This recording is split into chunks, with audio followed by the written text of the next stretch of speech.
Okay.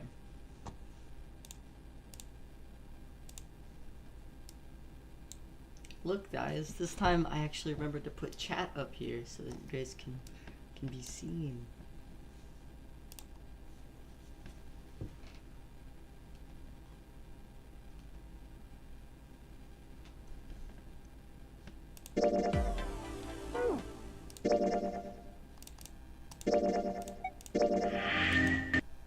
Oh.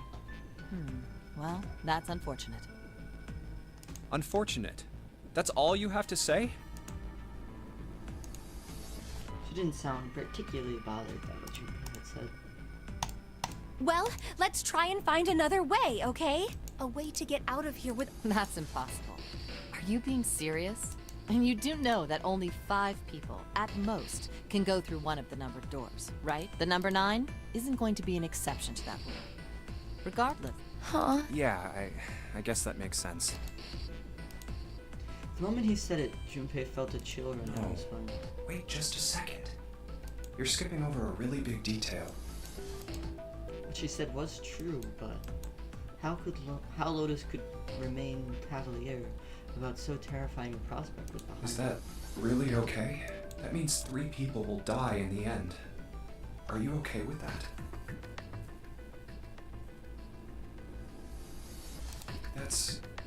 That's just... Do you think I could have a moment alone? There are some things I need to think about.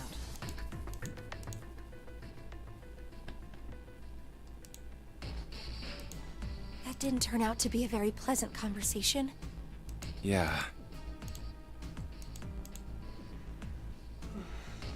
Well, regardless, We get them nowhere. So he forced let's himself just to smile focus and on turned to finding June. Snake for now, okay? Yes, you're right. We can think about those other things later. Yeah. Alright, where should we go next?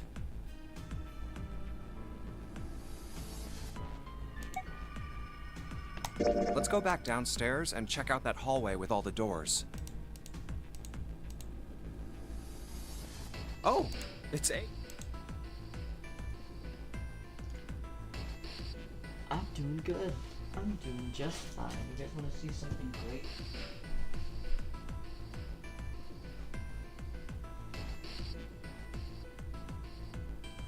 We got gravy. Gravy will probably actually sit on my lap and stay. Yeah. Hey, Snake!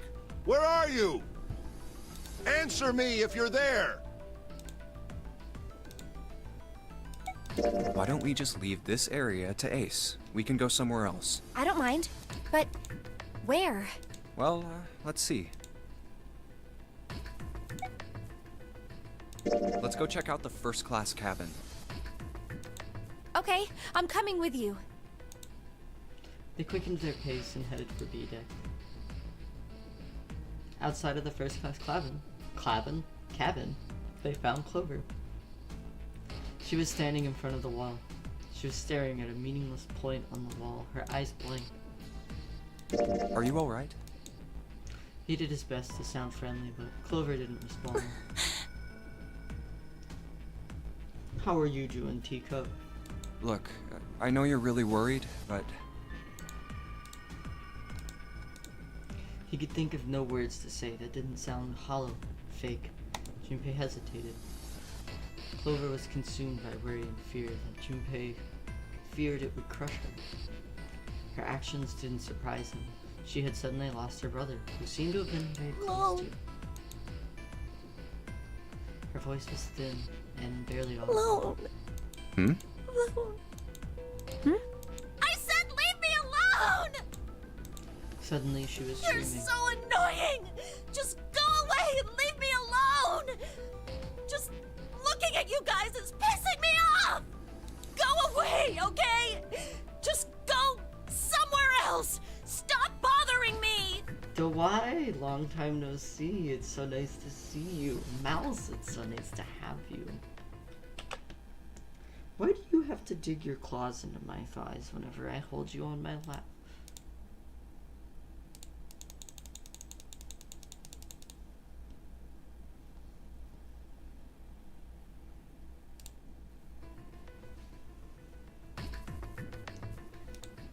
Junpei was taken away. Such anger and hate. June's eyes had gone wide with surprise as well. Why are you still here? Didn't you hear me? Huh? Fine, forget it. If you aren't gonna leave, then I'll just... All right, let's go, June. Yeah.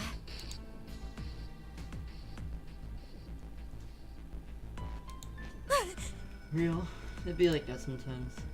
As they did, Junpei glanced back over his shoulder to see Clover wiping tears from her face. Clover had driven home the misery of their situation, but Junpei told himself that getting depressed would get him nowhere but depressed. We really need to find Snake, for Clover's sake. He did his best to push away the misery and depression and force a smile. So, where do you think we should go next?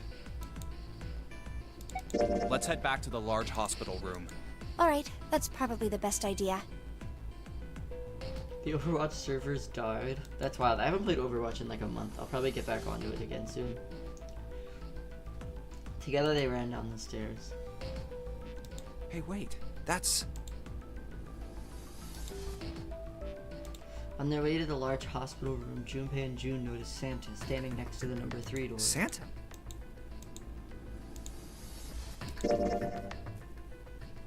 Where are you going? Yeah. What are you doing? What? You can't tell? I'm checking out the red.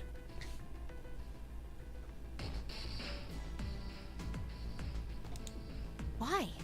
Is there something bothering you?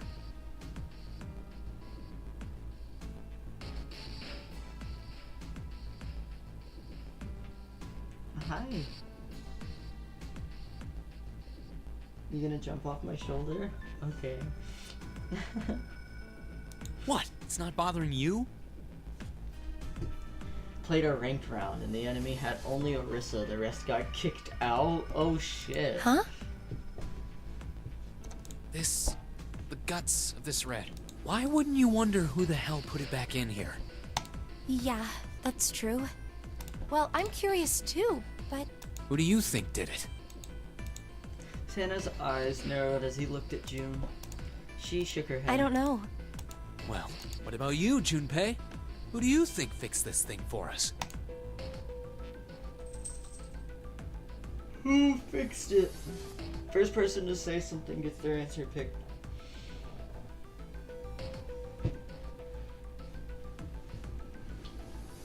Oh my goodness.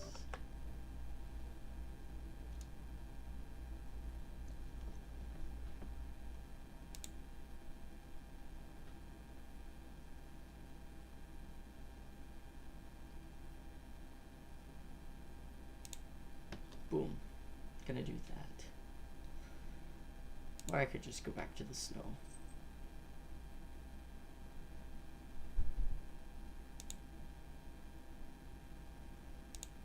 It goes up really high.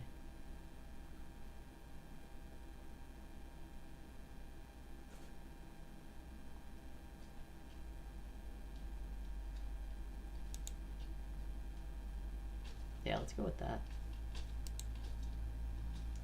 We are back.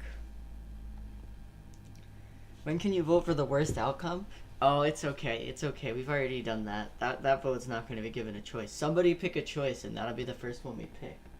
Oh, I was going to move the camera so you could see Gravy. But because Gravy and Butterscotch were chilling together for a moment.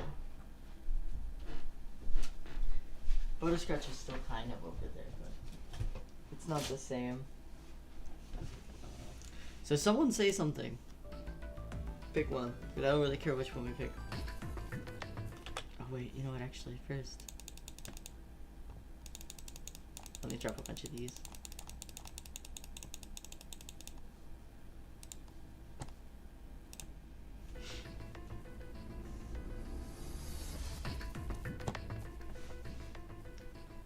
Who do we think fixed the machines? Because they were not fixed. Lotus? Okay. You think maybe it was Lotus? They say the first person at the scene is the most suspicious. Yeah, that's possible. You don't have anything else to suggest she did it, though. You might as well just suspect everybody. Junpei furrowed his brow. So, in other words, This is Santa. That is June. Lotus is the lady with the black hair. She's wearing like a green outfit that shows a lot of skin. Seven's wearing like the jumpsuit with like orange and blue. He's got like brown hair. Clover's the one who's wearing like red and black, and she has like a reddish pink hair with like the black spots. Snake is the blind guy who's dressed very formally. Ace is the old man whose hair is graying and is wearing like I kind of want to just say like a trench coat almost. Yeah, Lotus is the annoying one. one of us is the person who fixed the red. Lotus's children were abducted and forced to participate in an experiment. Bingo! of sorts. We have a winner. But if that's true, then the person who did it doesn't want the rest of us to know that they fixed it. Yeah, But no idea. Maybe if they come clean on that, it means we'd find out something else. something bad? Dunno. But whatever it is, it's gotta be worth hiding. Of course, it could have something to do with Snake's disappearance. You think maybe they did something to Snake? Yeah, Junpei stared at Santa. There was something about him that made Junpei worried. At first, he'd assumed the other man wasn't terribly clever, but Junpei was beginning to think he would need to reevaluate that assessment. When Santa spoke again, his voice was quiet. look, if you trust anybody in this game, you're gonna lose. You've gotta be careful. The person you trust the most could turn out to be the one who stabs you in the back. Nuh-uh. With that depressing suggestion, he turned and quietly walked away. And that's that, I guess. We still don't know who stabbed us in the back. Who do you guys think killed everyone? Because in our last ending, we got stabbed in the back and left to die.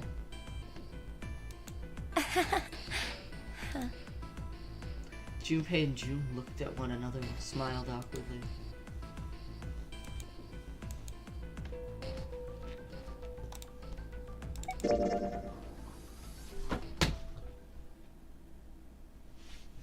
Why are you like this, you stupid son of a bitch?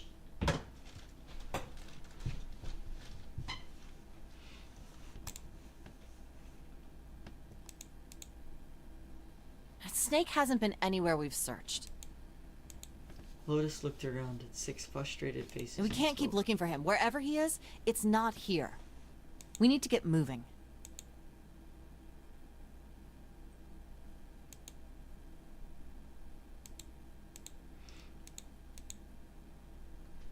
Junpei couldn't disagree with what she was saying. Snake seemed to have completely disappeared. There was no point wasting any more time. The others seemed to have similar thoughts, but stayed silent. Finally, Seven spoke. We don't got a choice. We're not gonna find Snake. There's a problem, though. We've got to figure out who's gonna go through which door. Yes, I have a proposal. 100% June? Isn't that the same room as what? Same room as what? You think June is the killer? She walked back and forth across the floor, her heels clicking against the wood. What's your reasoning? I want to know.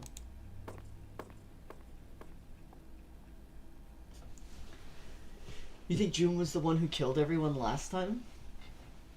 Were you there? Don't you remember? She was like dead. She bled out in our arms. She walked back and forth across the floor, her heels clicking against the wood. Finally, she stopped. Why don't we decide on one person to sacrifice? Sacrifice? Well, perhaps that's a bit of a harsh word, but yes. You've all figured it out by now, haven't you? We can't all make it through those doors. If we split into 2 teams of 4 and 3 people respectively, then 3 people will be left behind. If we split into 2 teams of 5 and 2 people respectively, then 2 people will be left behind. But if we split into 2 groups of 3 and leave 1 person out, then only 1 person will be left behind.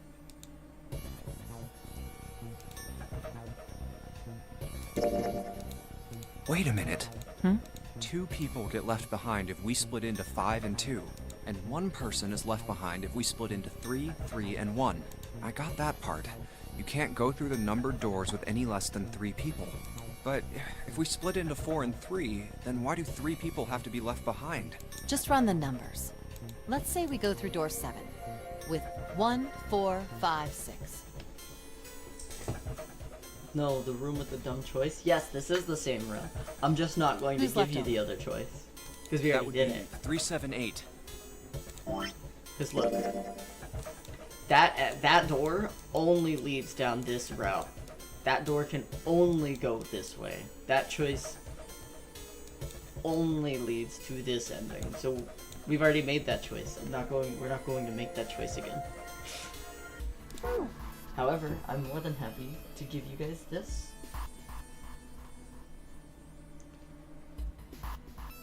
Well, there wouldn't be any point. It would just be wasting time. We've already seen it all. We already know what happens there.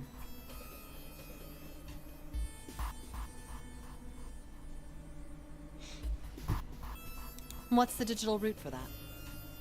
3 plus 7 plus 8. Exactly. But door, that means 3, 7, 8 won't be going anywhere. That was just an example, of course. There are a lot of different combinations, but the result will always be the same. It doesn't matter which 4 it is. The 3 that are left over can't go through any of the doors. Go ahead and calculate it if you have the time. Anyway, that's how it is. Now, if we can get back to my proposal, we only have to sacrifice one person if we split into 3, 3, and 1. Then...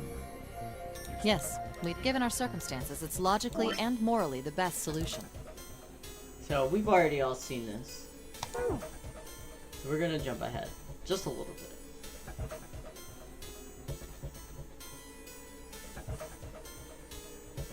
Ace is gonna take the drugs and put himself to sleep.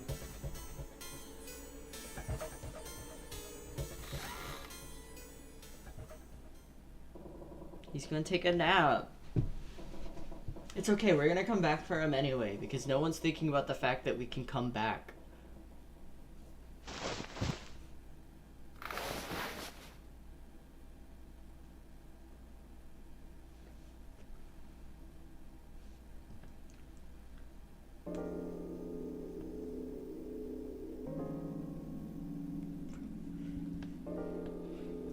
Okay, guys.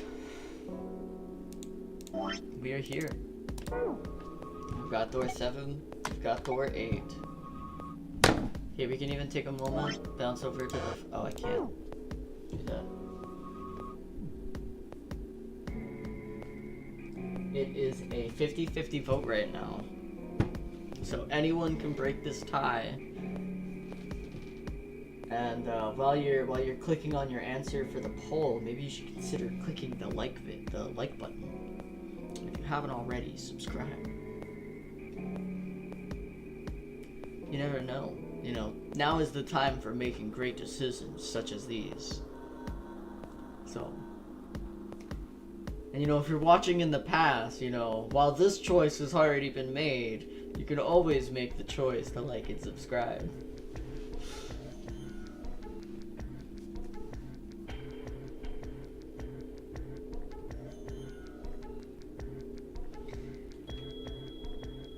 Okay, so yeah, we have bracelets.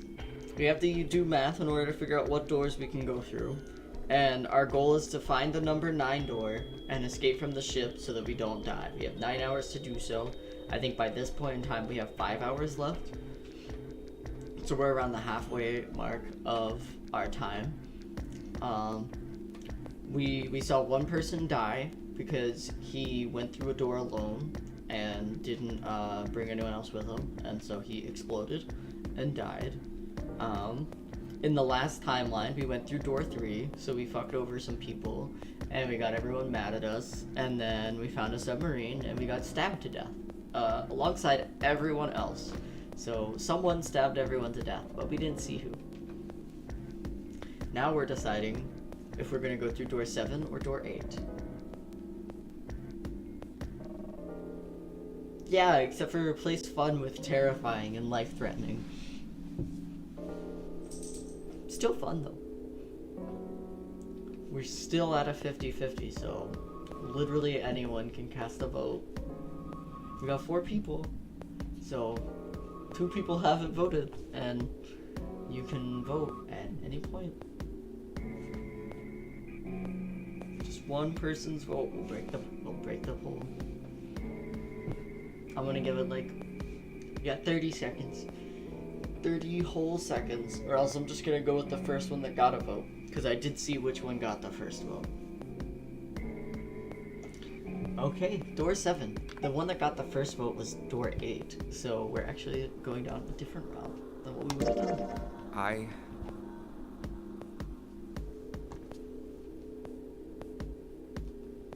Right, it's your responsibility to vote. Use your right to vote to get what you want. I'm gonna go with door 7.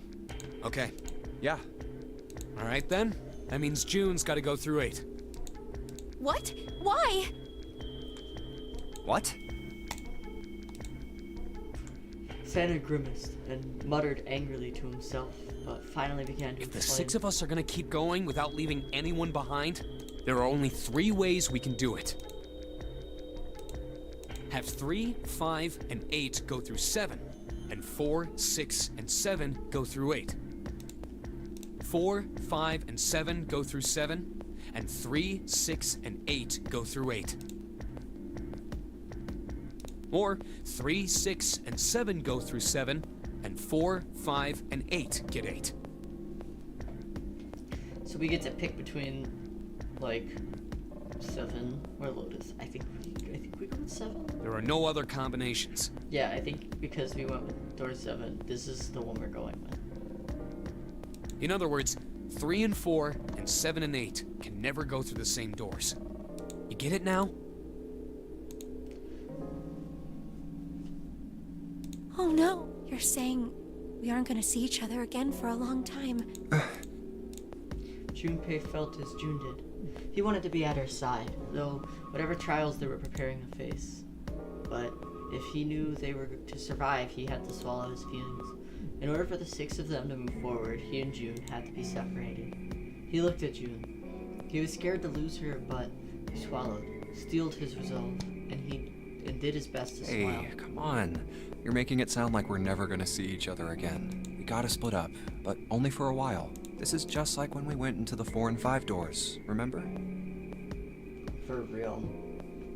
We got split 7 up then sounds too, tasty. but we all met back up. What sounds tasty about it? I'll bet 7 and 8 are just like that. You mean they're connected somewhere? Yeah, probably. Probably. She didn't sound very hopeful. It was 7 that interjected. I'm sure they're gonna connect somewhere. Why? If they don't, then neither team can get through door 9. In other words, the game would end right here. Zero's been on top of his shit so far. I don't think he'd blow it now.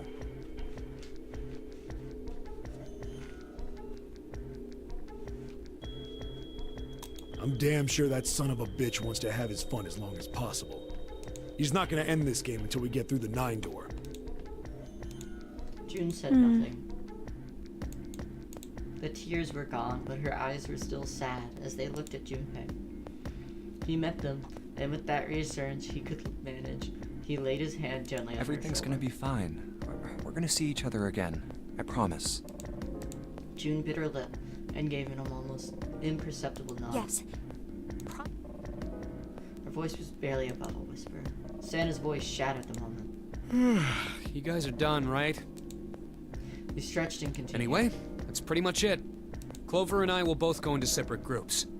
I figure I'll take 8 and Clover can take 7. Any problems with that, Clover? Clover looked away and was silent for a moment. Whatever. It was more of a dismissal than an agreement, but Santa didn't seem to care. Alright, we're ready to go then. Let's move. Dude, I love this game. I cannot wait to be done with it so we can play Virtue's Last Reward.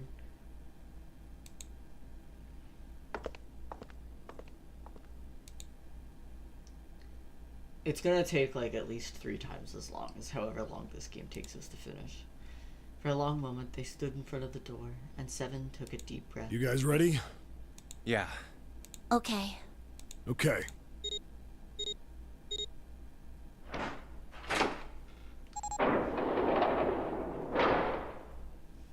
it's open. A narrow hallway stretched out before them. Seven and Clover leapt through the door. Let's do this! Hurry! The moment they did, their bracelets beeped. Bracelets. The detonators in the bracelets had been activated. Junpei stepped forward to follow them. But as he was about to step over the threshold, he stopped. He looked to his right, toward door 8. June stood there, a mirror image of Junpei. She turned and looked toward him. Their eyes met. They nodded. June. Jumpy. Their farewell took almost 1.5 seconds. What the hell are you doing, Junpei? Then someone took hold of Junpei's arms and hauled him bodily through the door. He heard the sound of the numbered door slam shut behind him. Yeah, because if he didn't go through that door fast enough, they'd all fucking die. His bracelets gave a cold electronic beep. Only 81 seconds left! No time to waste, guys! Let's get moving! Seven led the way down the hallway. Junpei and Clover followed him as fast as they could. After what seemed like far more than 81 seconds, they reached the end of the Look! hall. The door on the left! I can see the dead! There was no time to rest or catch their breaths. All three of them slammed their hands in quick succession over the scanner panel on the desk.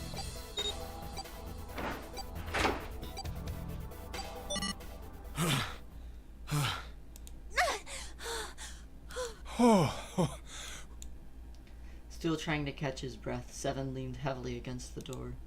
It stopped. It stopped.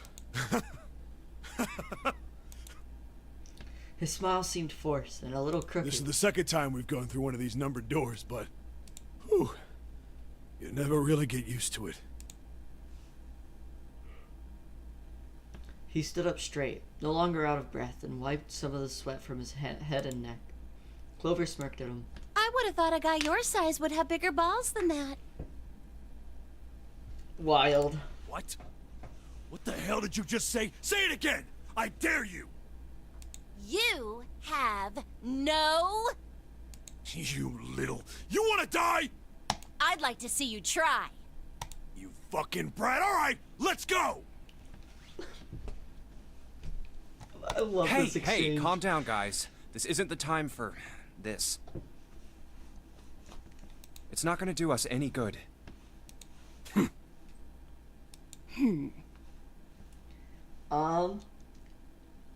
Technically speaking to why, the game would still be completable, even if almost everyone was dead. That's information that we will... It'll make sense later why I say that, but no, the game would still technically be completable. Junpei sighed. Sometimes he wondered if the doors and the puzzles were really the greatest challenge Wait they here for a faced. minute, alright? I'm gonna go see if there are any other doors. They didn't respond, but Junpei wasn't in the mood for conversation anyway. We just came through this door. Ah, and of course it's shut tight. There's a short hallway on the left here, and an iron wall. I doubt I can get through it.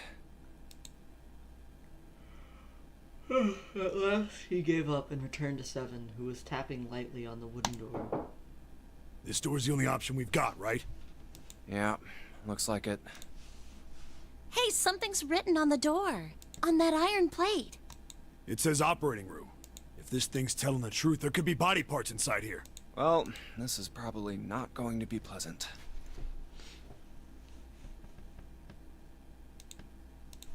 Something about it made Junpei feel Well, nervous. there's no point to standing around. Might as well go in and see what's waiting for.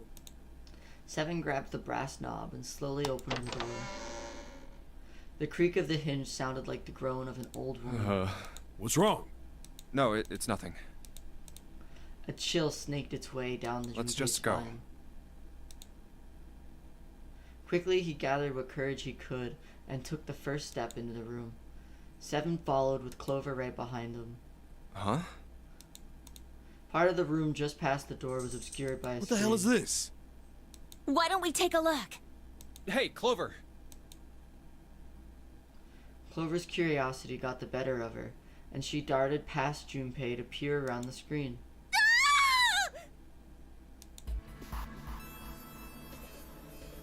Her scream nearly blew out Junpei's eardrum. Clover!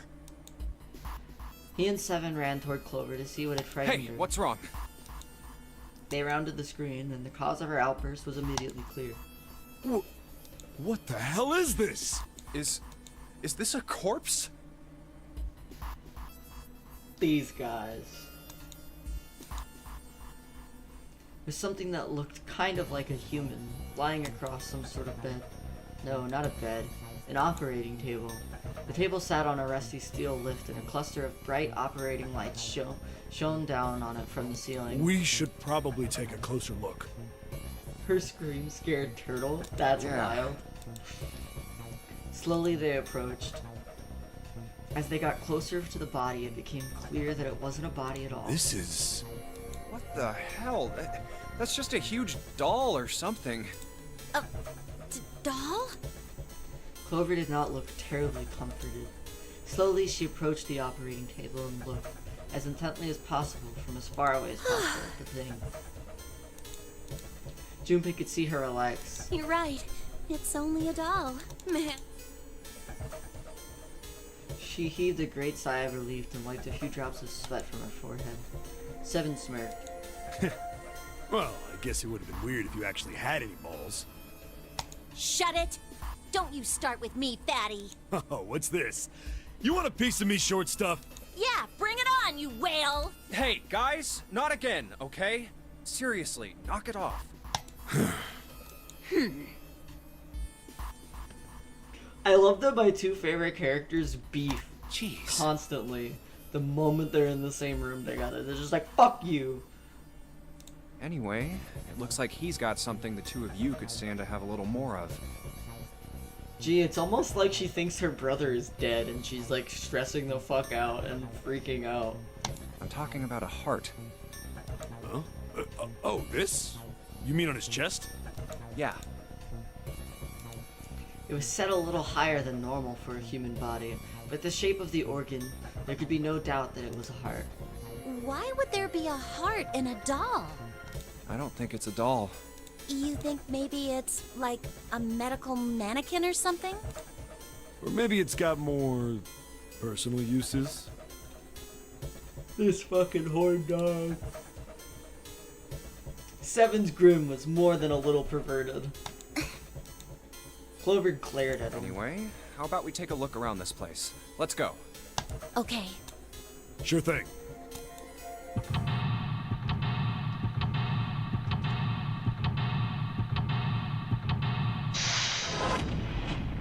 I love that we have to get a shot of like every single spot, even though it's not even every single spot.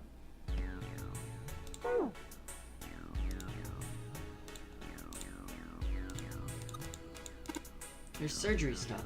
There's some scalpels, a few pair of forceps, and a couple syringes. All of it's too rusty to be useful though. Hey, there's a scalpel here that looks new.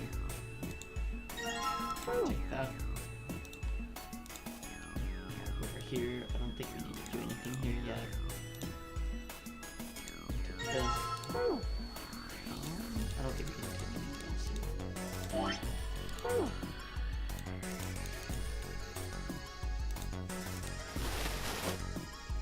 Just take that off. Oh, it can stay off.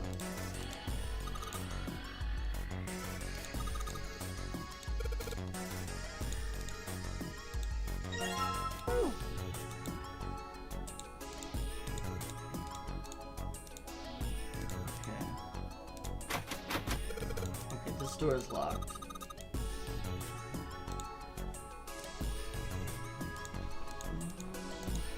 Alright, I just gotta click here.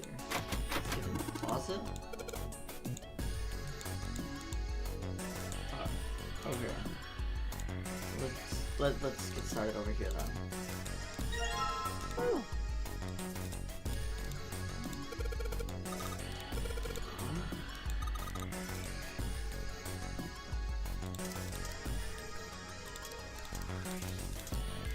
Okay, so I still need the scalpel if I'm right. Unless I combine it with this. Yeah.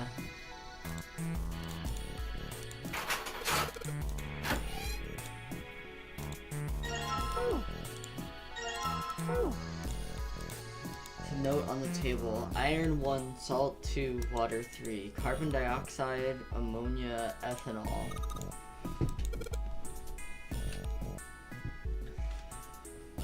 Okay, hold on.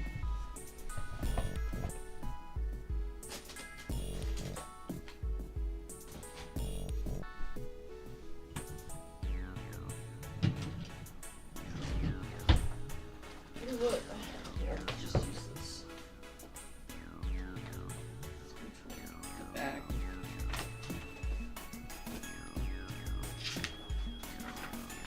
Find a page that hasn't been used. Just because I know. Actually, I don't want to use this thing. I have no idea something.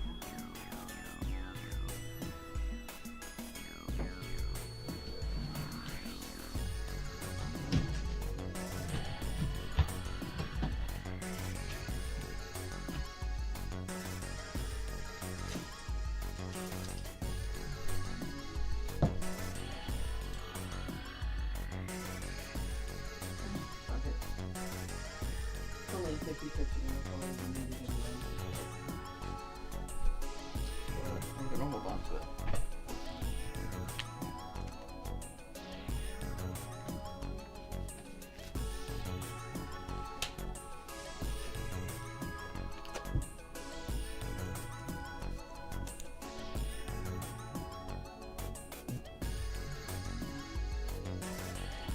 This is really funny. Point and quick time. Whoa, speed run. What do you mean speed run? Oh, because I did that first puzzle really fast. Are there any slugs on this ship? Well, if there are, I was thinking we could put salt on them. Clover, what the fuck is wrong with you? What's she pointing at? In a salt pond. You think 7 will shrivel up if we put it on him? Say something.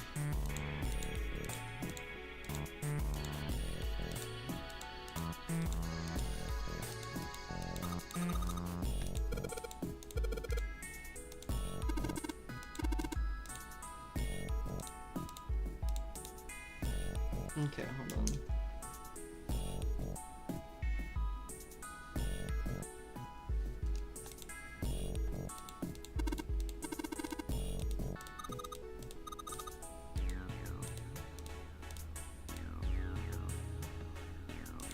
Yeah, I know.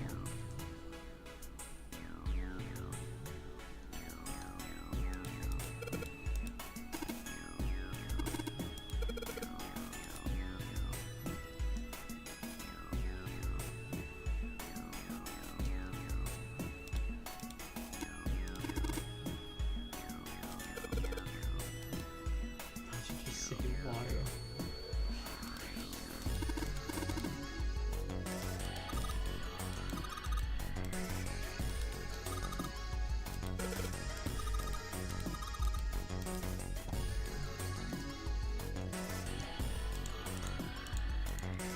What am I at?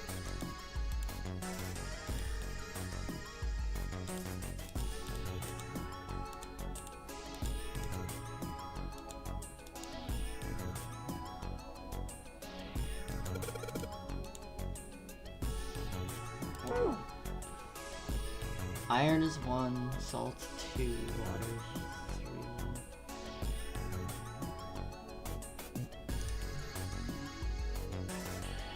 The dramatic style announcements, yeah.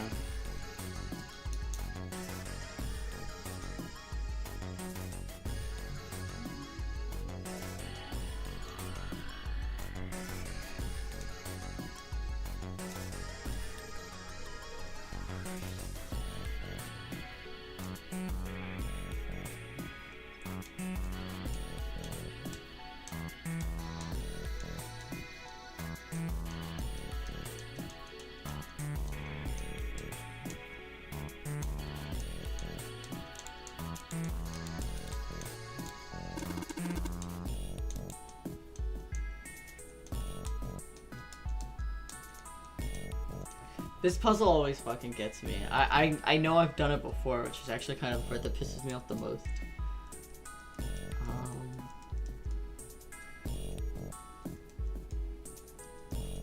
Carbon dioxide, ammonia, ethanol. We haven't found the ethanol, have we?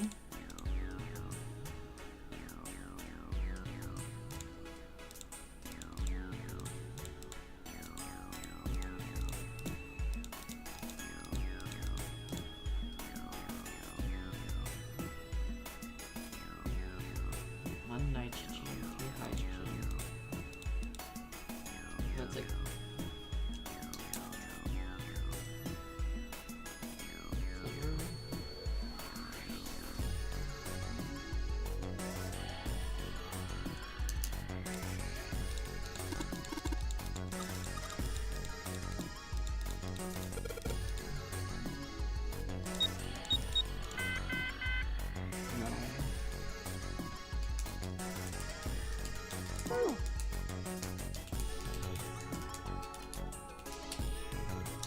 monkey brain activation, no, for real. I'm like,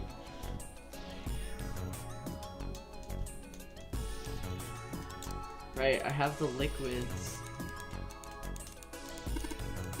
Good stuff.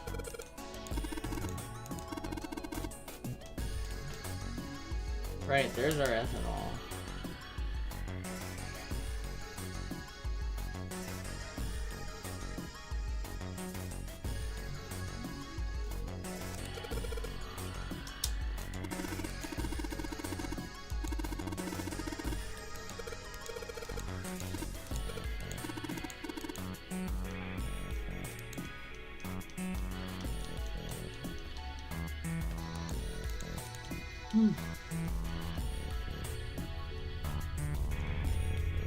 I'm happy you like the Cat Lady games. I plan to play it at some point, I do, but like, mentioning it all the time is not gonna make me play it any faster. I'm playing what I want to fucking play.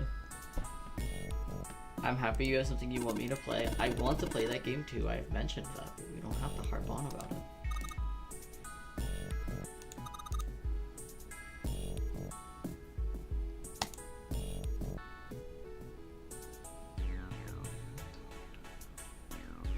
Ugh.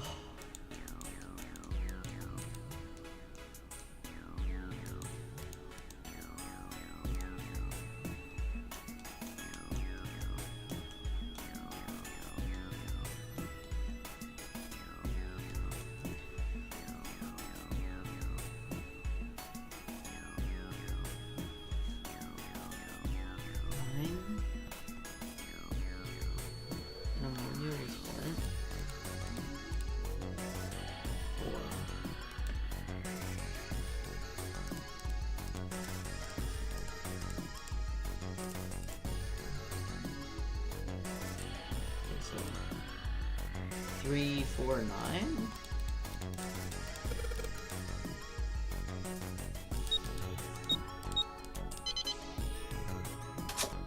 Okay.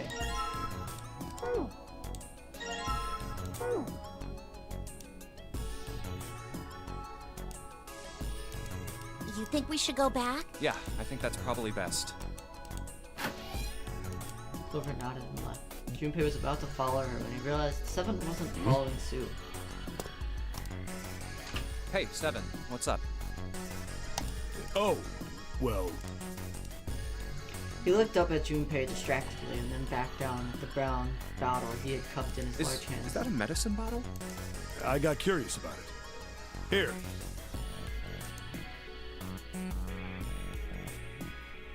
No, I know I've mentioned it. And I plan to play it at some point. He caught it and twisted it around to read the label. Ethylene diamine tartrate? Yeah, that's right. CDT. What kind of medicine is that? It's not medicine. I think it's an industrial strength detergent. Why would they have something like that here? Well, probably to clean stuff up. Clean what up? Fuck if I know. Still, it looks like it's cleaned my brain up.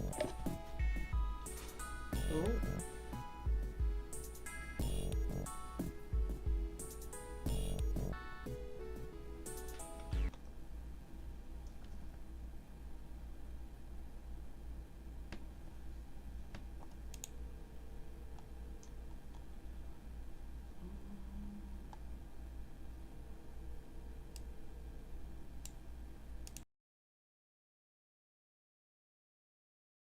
I got a call, so I'm gonna mute.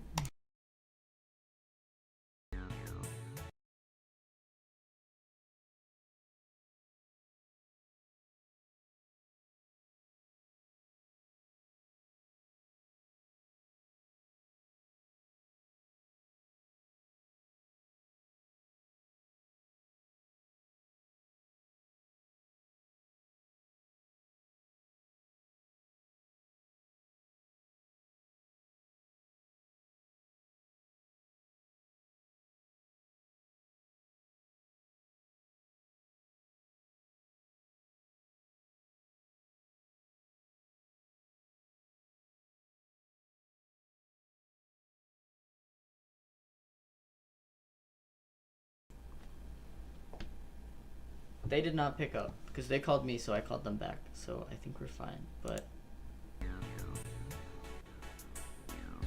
okay, yeah, we're good.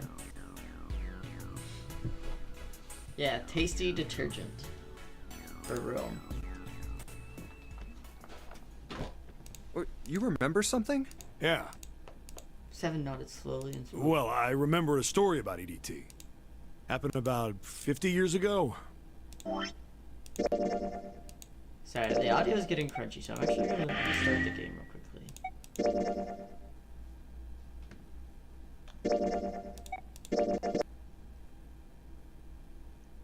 So that the game may fix itself.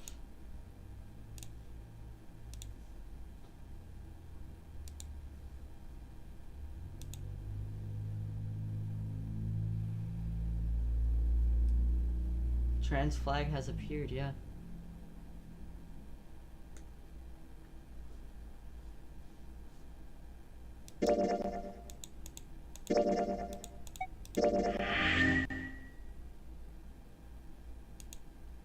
Happened about 50 years ago. There was this factory somewhere in America making big old EDT crystals.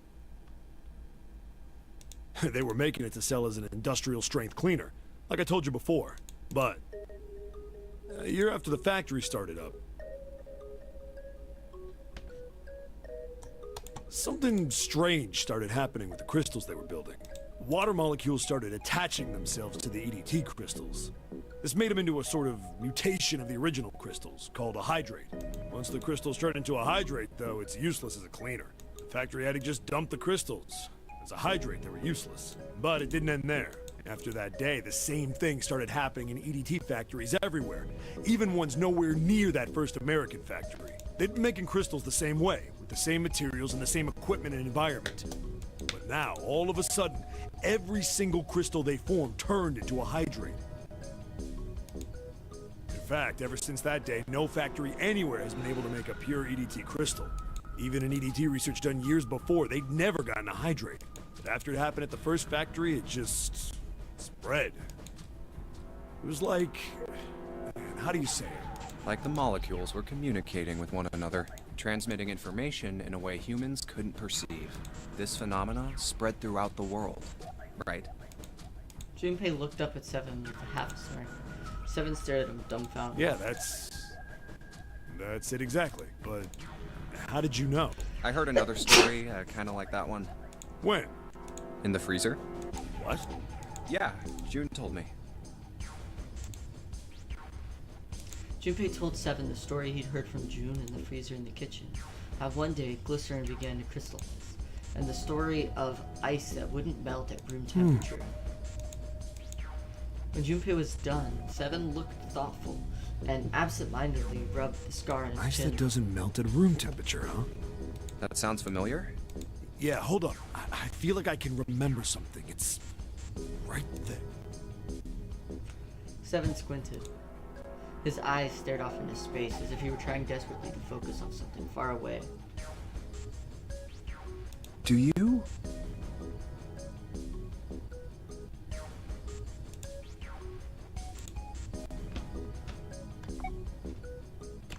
Do you? Hold on, I'm gonna do something really quickly.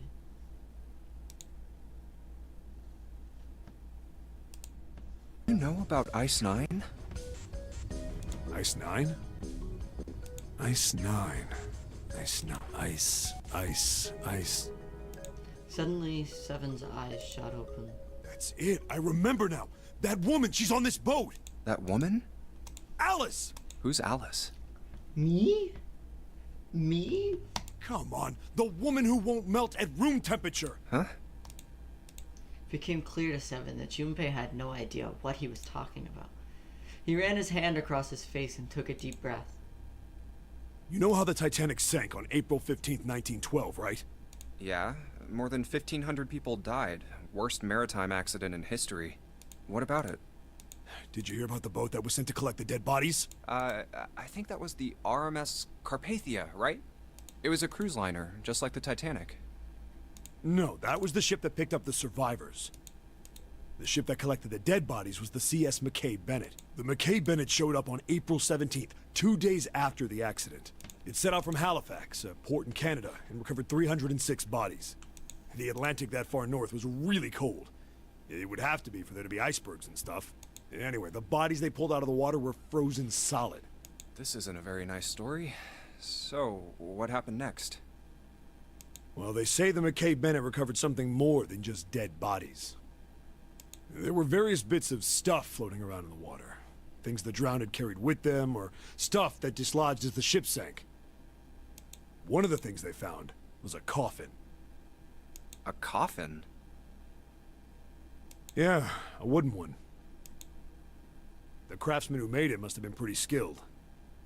It wasn't just a wooden coffin.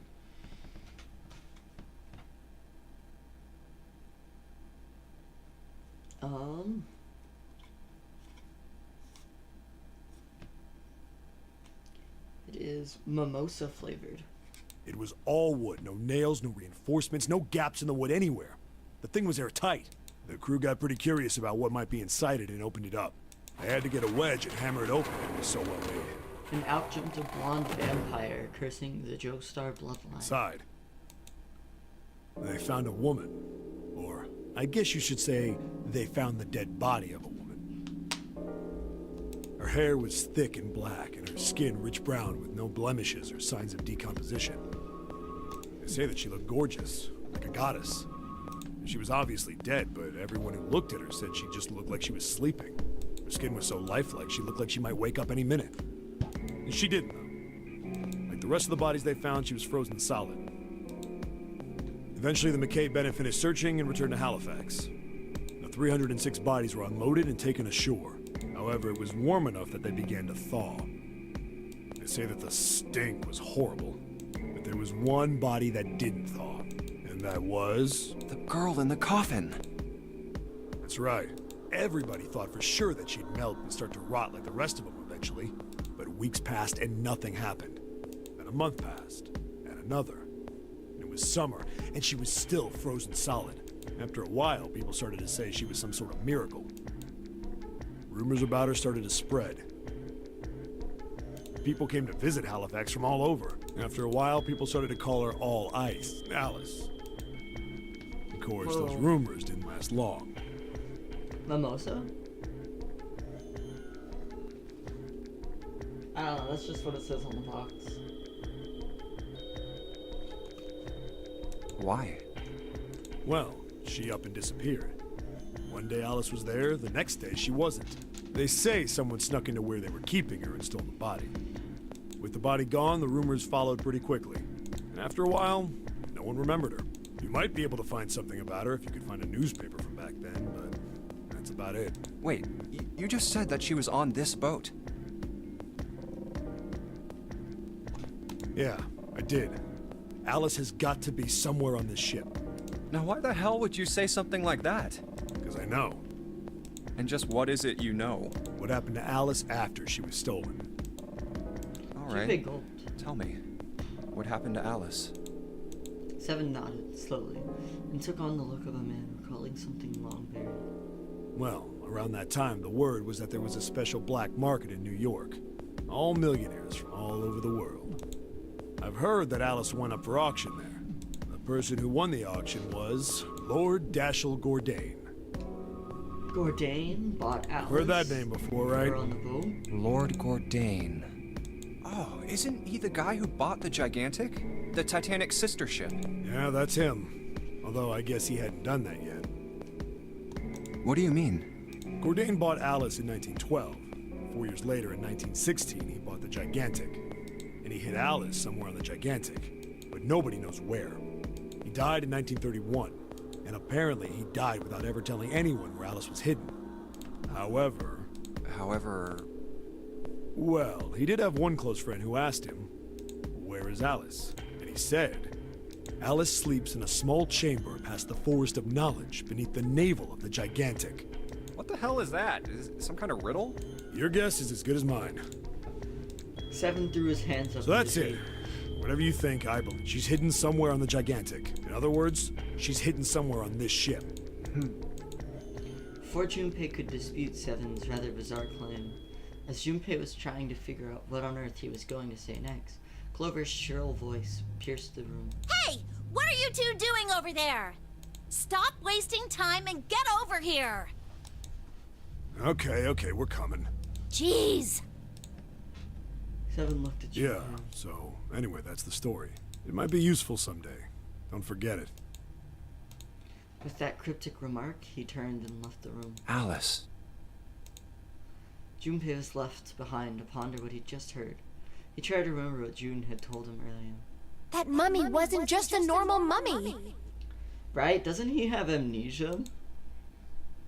They say that she was Seven's frozen. a cop. He remembered everything in the last run where he was like, oh, I saved those children.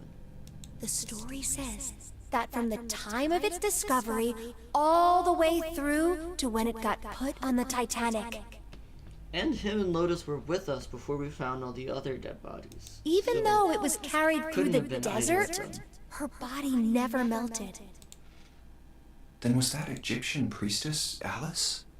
Did the water in her body become Ice 9? No, there's no way somebody like that could exist. Junpei shook his head, trying desperately to clear it, and followed 7 to the operating room, where Clover was waiting.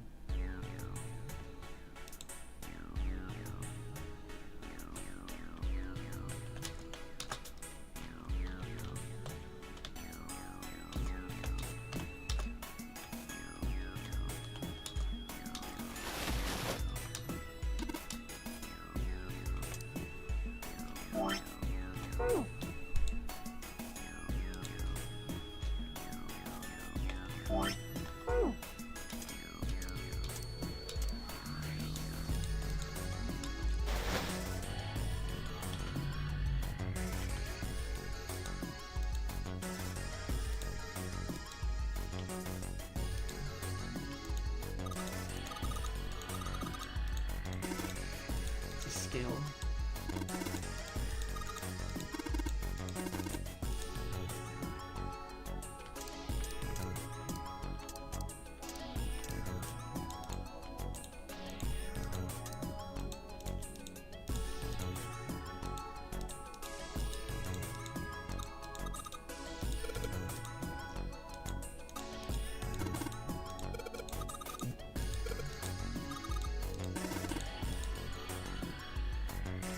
I'm missing one piece to this puzzle.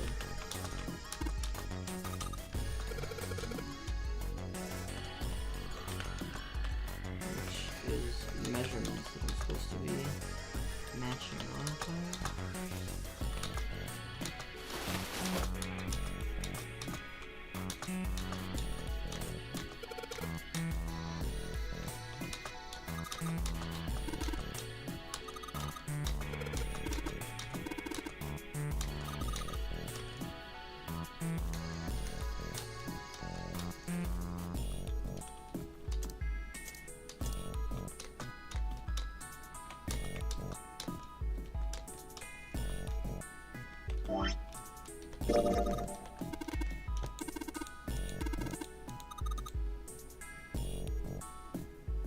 Real.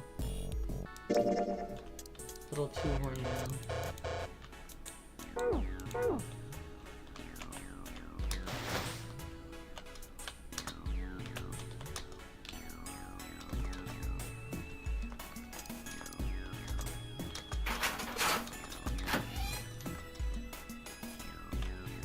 Okay, so I'm just misremembering part.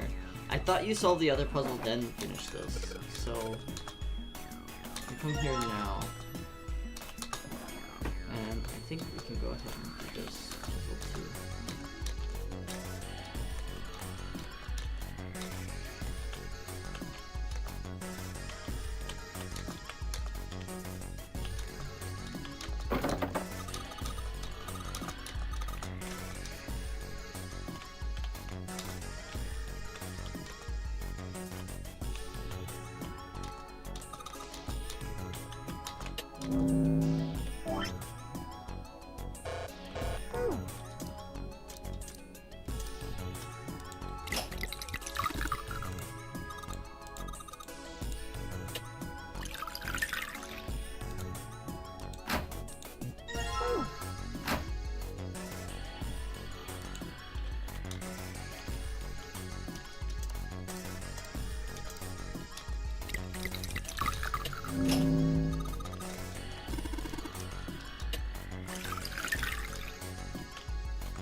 combine.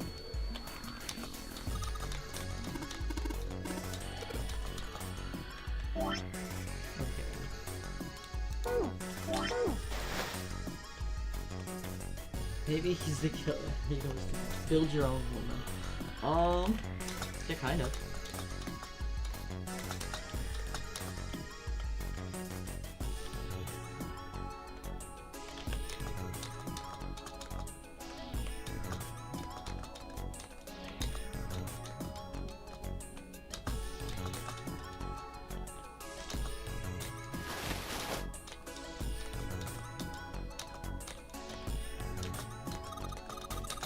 Nothing happened.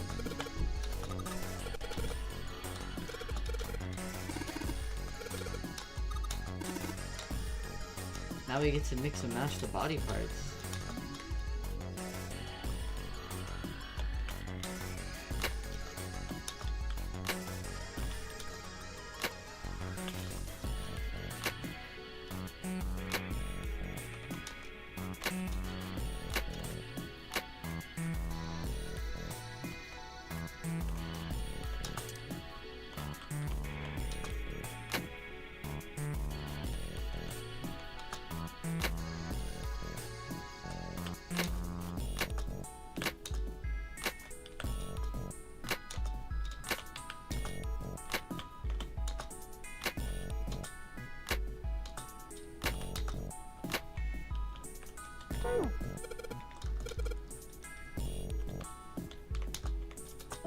See, what I want to know is where the fucking file we had went.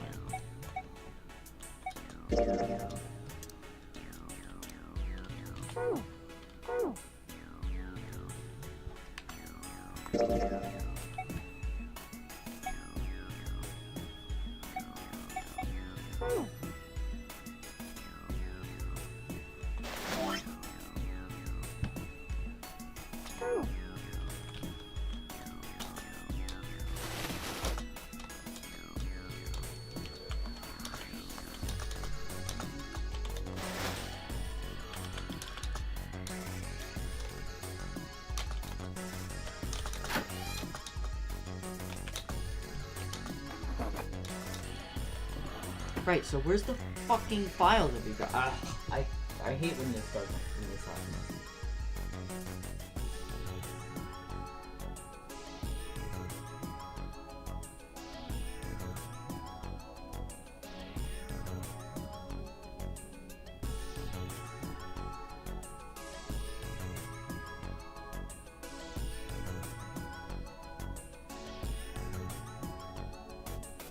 Material has been added to the file screen, right? That's what it says.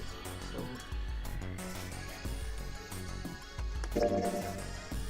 wrong one. This one, this is medical record, of course. 53, 51. Okay.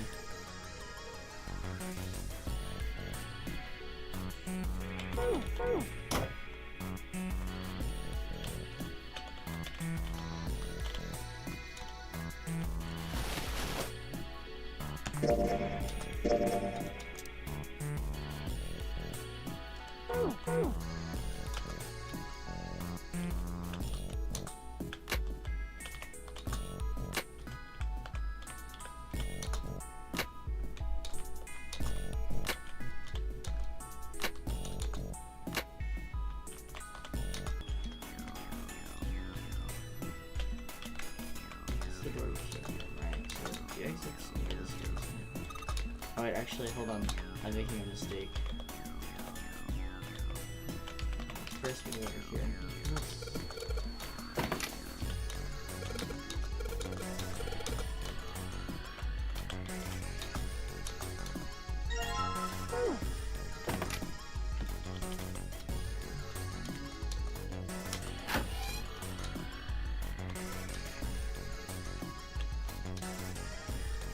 Hey, hold on. Junpei stopped. About to put the key in the knob. Oh, what's up? Where's Clover? Huh? You thought it was gonna crash again? Oh, did the stream almost crash again? God damn it. Where the hell did she go?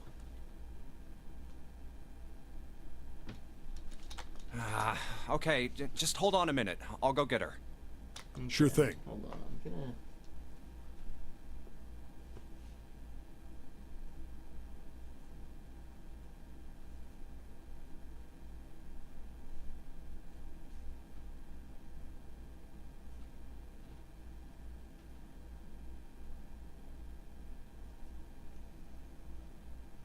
I'm gonna do this.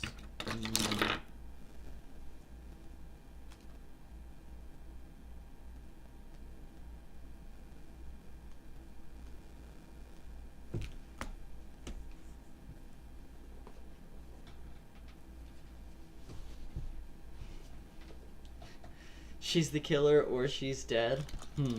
Interesting. What makes you arrive to that conclusion? He found her standing next to the operating table. She was staring at the Hey, mannequin. Clover, what's wrong? Come on, let's get out of here. She didn't respond. If she hadn't been standing up and breathing, Junpei might have thought she was What are dead. you doing? Did you want to come back here and say goodbye to John? It wasn't the best joke, but it was something. An attempt to lighten the mood. I see. Clover didn't laugh. She stood stock and still and said nothing. Hey, Clover, can you hear me? Perhaps it was something he'd said, or perhaps it was something else. Suddenly her mouth opened and she whispered in a dry, dead voice. My brother might be dead. Huh? That's why we couldn't find him. If he's dead, I'm going to be next. Suddenly the operating room felt very, very cold. What are you talking about? What's wrong with you? He gave her a small shake, but she still didn't respond. The silence grew heavier.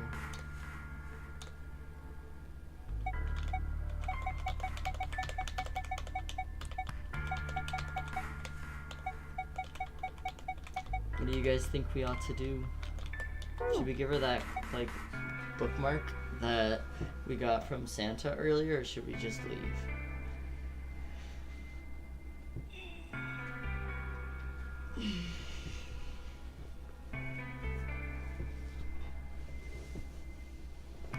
She sank the Titanic.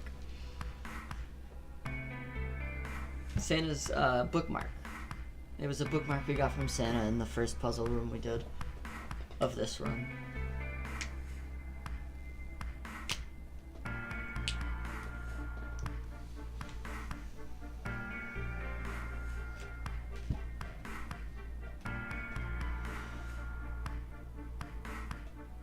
But Santa isn't real. Okay, so Let's we just won't give get it out to of her. here. We've got the key. Let's use it. That cool with you? Yeah. Clover nodded, almost imperceptibly. Still, Junpei was glad to see she was at least somewhat responsive. Then it's time to go. He put his hand on her shoulder and guided her to the preparation room. As they arrived at the door, she suddenly stopped. I'm sorry. What was this? Why was she apologizing? Junpei wasn't sure what to make of her. She was emotionally unstable because her brother had gone I'm missing. really sorry.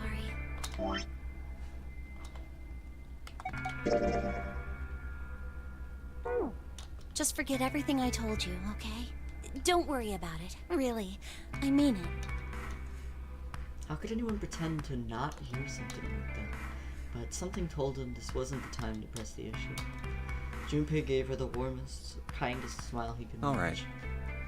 Thank you. Her smile was weak. It was almost painful to watch. Damn, what the hell took you guys so long? Seven looked up as they walked into the room, clearly You irritated. playing doctor in there or something? Maybe. Jealous? Seven avoided answering the question. They stood in front of the dorm. Junpei took out the Jupiter All right. key.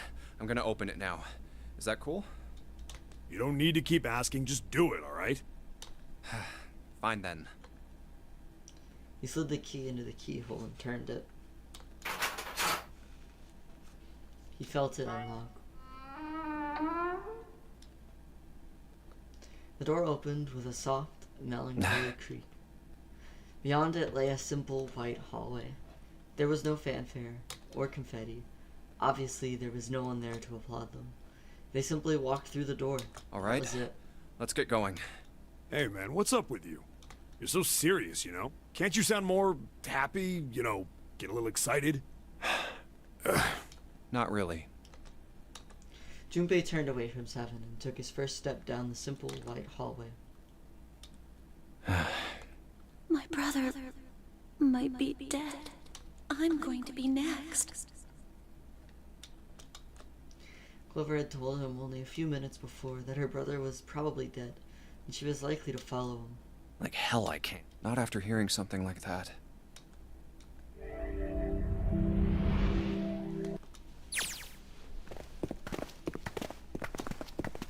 They left the operating room. The hallway took them around several corners and past several doors, but they were all locked.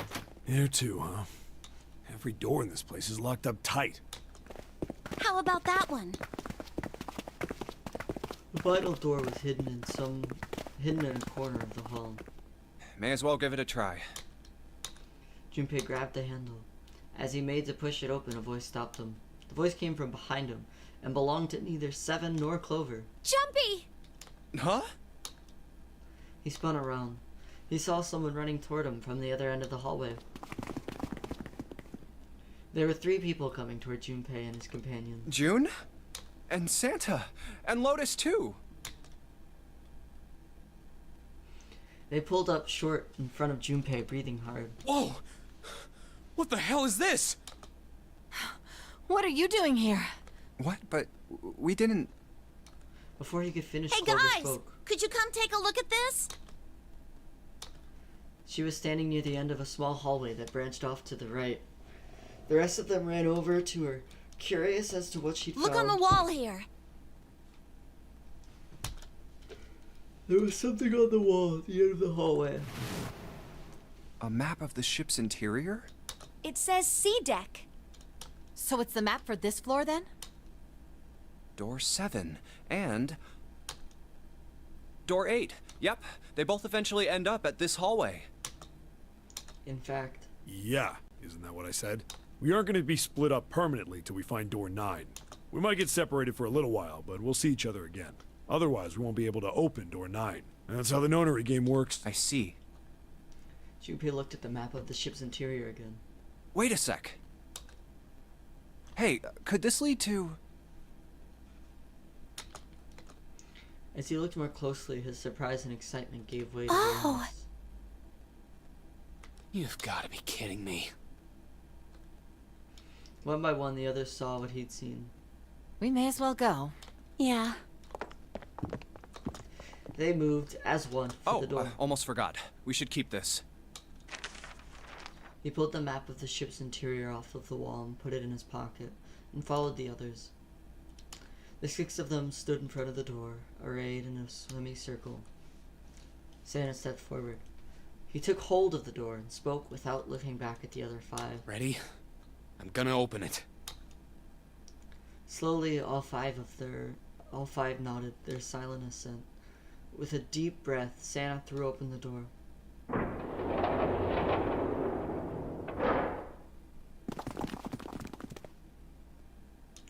They poured through the doorway and into the room. Even without looking around, each one of them knew where they were. I knew it. They were just where the map had We're said they would back. be. In the hospital room. I see. I believe I understand what you're saying. The 6 of you split into 2 teams and went through doors 7 and 8.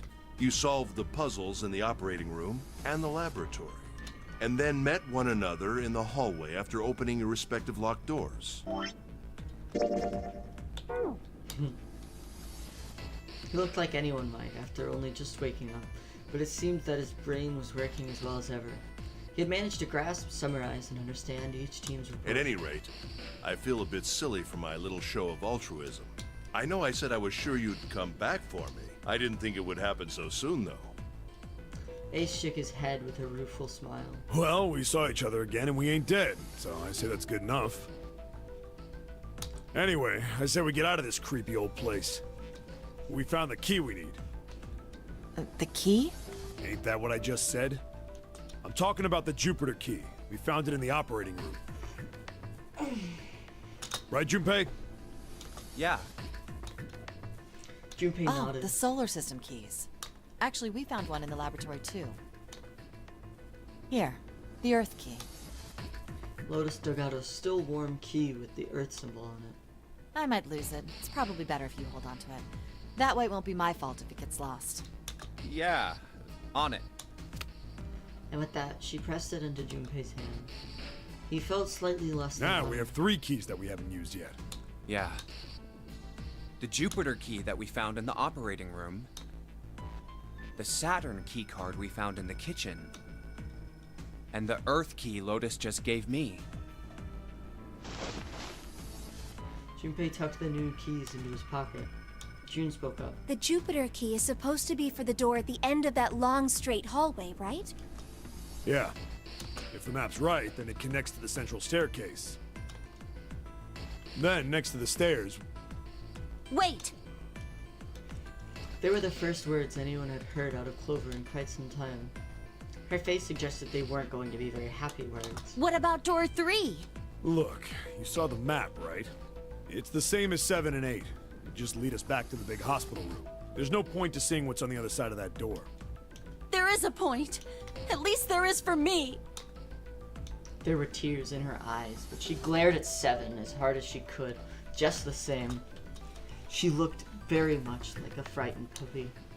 There wasn't a man alive who could have resisted those eyes. 7 looked everywhere in the room except at Clover and muttered and coughed apologies under his breath. Yeah, you're right, I'm sorry. Snake might be on the other side of door 3. Clover nodded once. Then, the next person to speak was Ace. Very well. I'll be coming with you then. I've had a nice long rest. I think it's time I was up and about again. So 7, you'll help me, won't you? Huh? Me? Junpei did the calculations quickly in his head. 4 plus 1 plus 7 is 12 to 3. It looked like 7 was doing them too. At last he gave up. Damn. Well, I guess that's how it's gotta be. Have a good night, Dewey. So I'm going with you, You're huh? gonna miss a really funny scene. Yes, you are.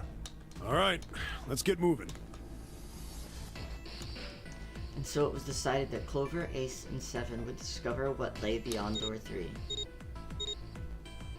Okay, we're heading out. Be careful. Whoa. It's okay, I might wrap up Didn't a think little I'd be early hearing so that that we from can you, start Lotus. next stream with it. Just because that'd be fun. Oh, we're Don't let it get in your head. I'd be in trouble if the 3 of you bought it. The rest of us can't open the 9 door. Ah, the truth comes out. 7 nodded, as if the answer made more sense, and pulled the lever on the rad.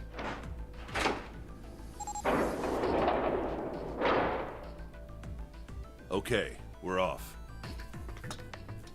The door opened, and Ace, Clover, and 7 jumped through it. 6, 7, 8. After exactly 9 seconds, the door closed noisily. All right, we should get moving too. Huh? Get moving. Where are we going? Everyone except Lotus seemed rather confused. Well, it would be a waste of time to just sit around, wouldn't it? Let me explain.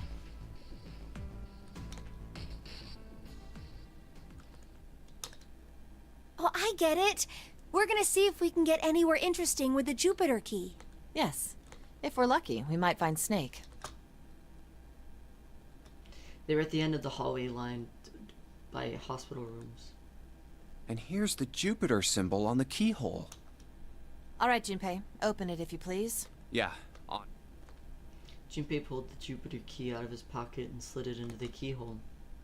He twisted. With a nice sharp click, he felt the door unlock.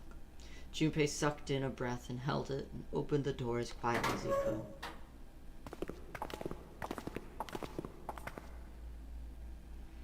Inside was exactly what he expected to see from the map of the ship's interior.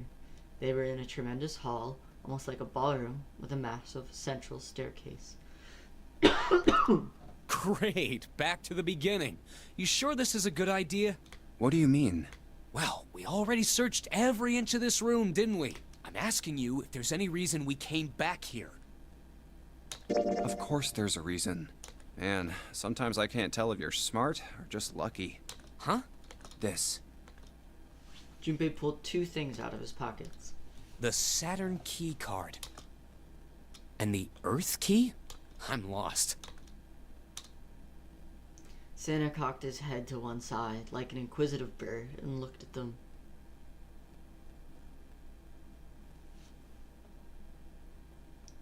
Oh, we haven't reached any new endings yet, but we're on our way.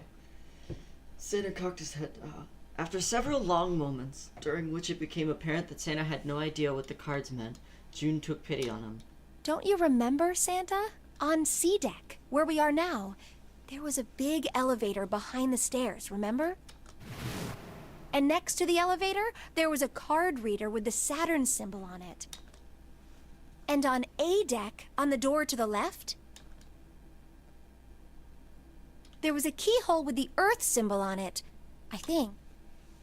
We're about So to do the two keys that elevator Jumpy scene. has? Should let us use the elevator and the door on A deck. Yes, that's right. June smiled, pleased with herself. So did Santa. All right, I got it. Let's get started then. What do you say we split into two teams? Lotus and I will search the Earth one, so you two can search Saturn, all right? Sounds good. Then you guys should take this key. Junpei handed the Earth key to Santa.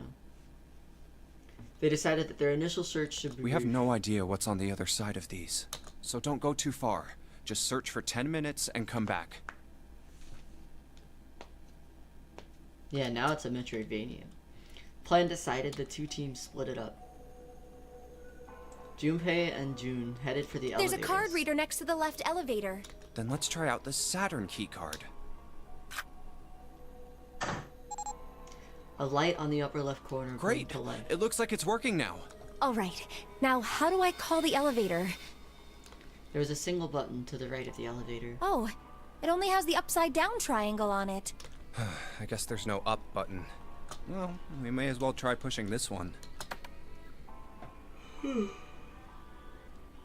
The door slid shut, and they heard the grinding of the motor as the elevator car moved down.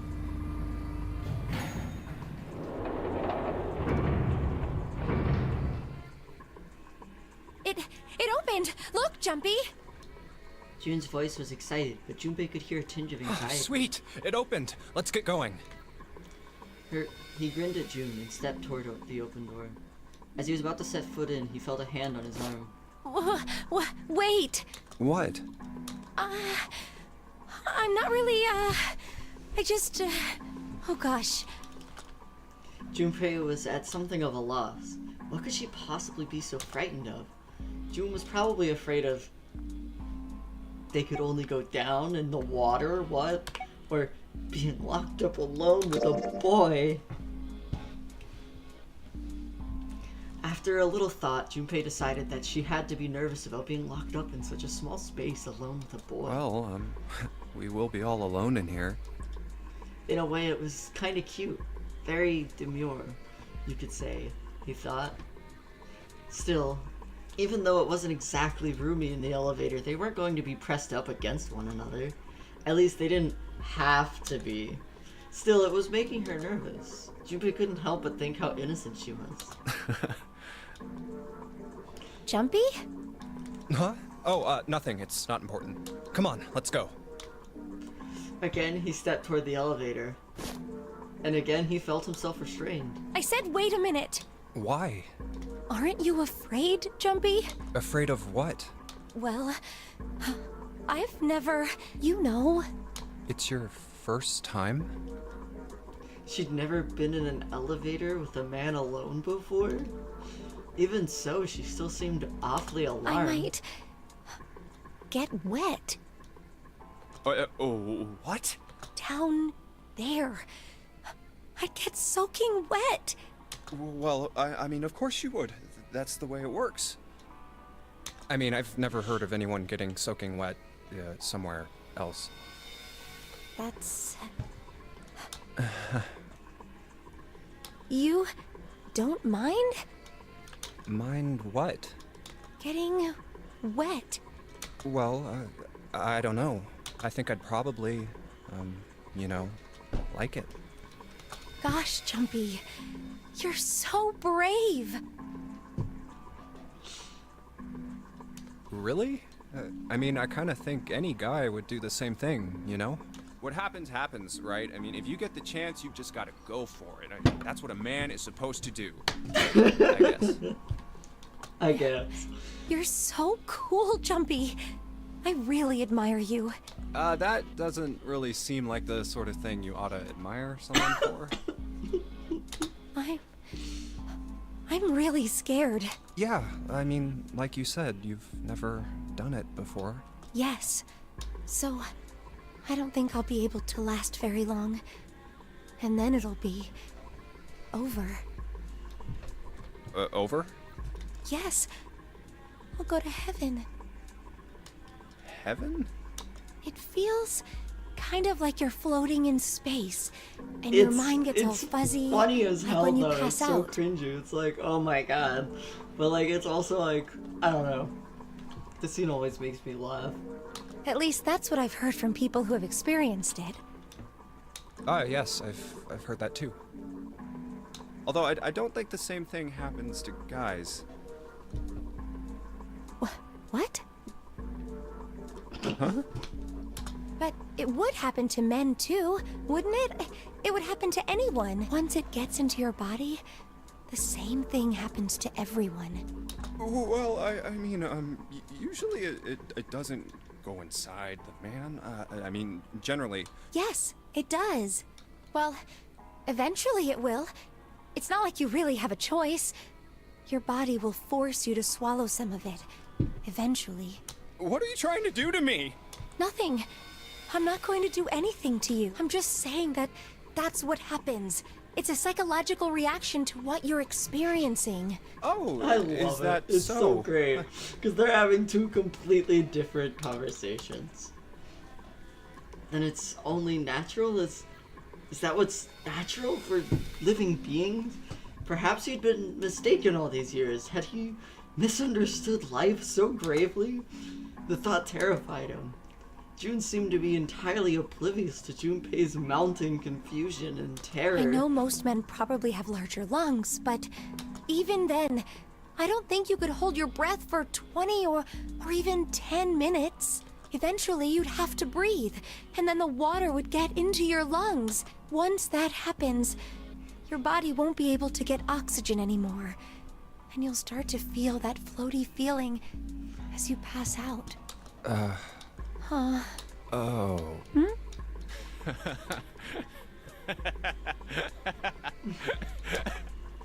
Finally, Junpei understood.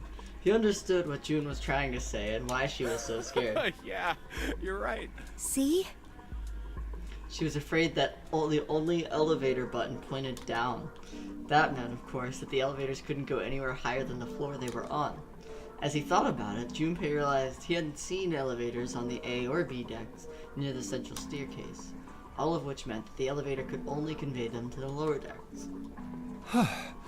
Come to think of it, the lower floor, D deck, is completely underwater. An elevator heading to a submerged floor. That is pretty scary. Hey, wait a minute. This elevator came up from somewhere under us, right? Well, yes, I guess it did. It didn't open right away after you pressed the button. There was a motor noise, like it was moving, and then it opened. Yeah, exactly. Yes. So, take a look inside. Junpei jerked his head toward the interior of the elevator. It's not wet at all, is it? The walls and even the floor are totally dry. Oh, you're right. They are. She looked around the elevator, slightly Well, embarrassed. let's test it. Test it. Yeah, watch this. Now, I'll just put one foot inside the elevator and look over at the buttons. Oh, there's only two, E and C. All right, I'll push E. He pushed the E button and jumped out of the elevator. The door slid shut, and they heard the grinding of the motor as the elevator car moved down.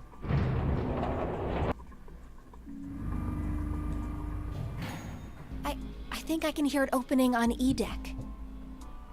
Okay, that's done. Now I'll just press the button again.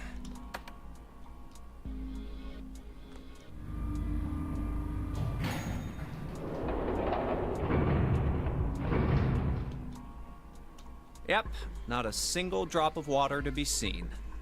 See? Junpei couldn't resist puffing his chest just a little bit. June, however, still looked confused. What does that mean? How can E deck be safe if the D deck is full of water? Well, here's what I think. The elevator shaft and E-deck must be watertight and separated from wherever the ship's been punctured. Here, let me show you. He pulled out his notebook and pen and sketched out a rough illustration. I see. So is that why the ship hasn't sunk? The shape of the inside keeps it all from filling with water? Yeah, I think that's what's going on.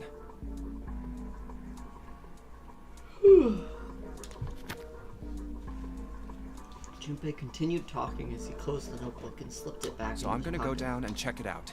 You stay here, alright? But... Come on, just do it, alright? He gave June's shoulder a reassuring squeeze, then hopped onto the elevator. He pushed the E button and the door began to close.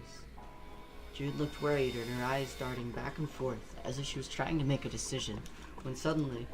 I'm coming with you! Huh? At the last possible moment, June dashed forward, turning sideways just in time to slip through the gap between the closing Hey, doors. wait! Junpei jammed his finger against the open button, but it was too late. Oh, crap. Why didn't It we closed. know that earlier? Because I'm here. It's okay, we're gonna wrap up as soon as this scene's over. He was surprised by June that he didn't even have time to think about what awaited them on C deck. I can't just let you go alone, you know. Ah.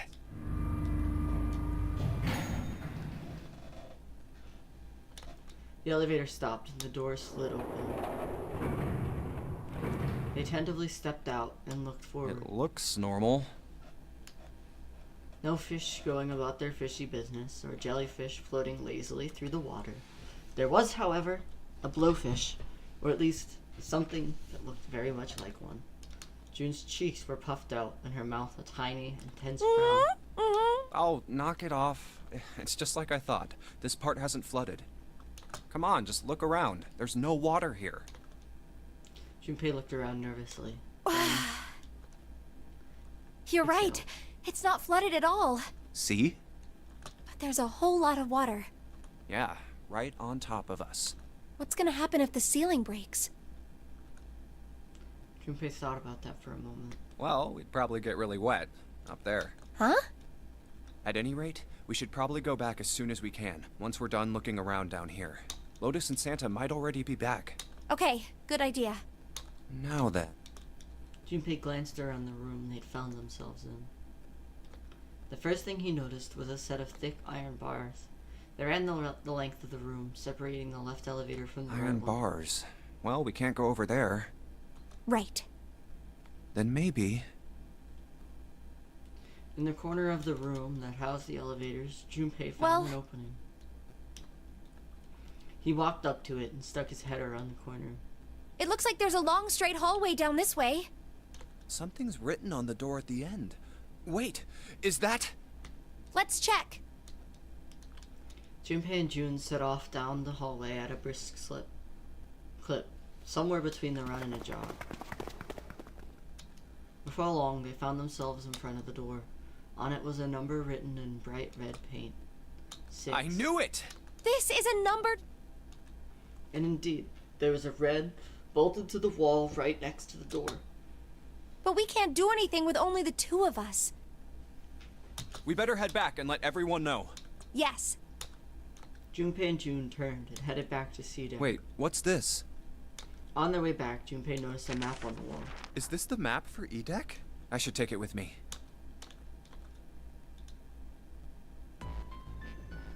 Huh, so you guys found door 1.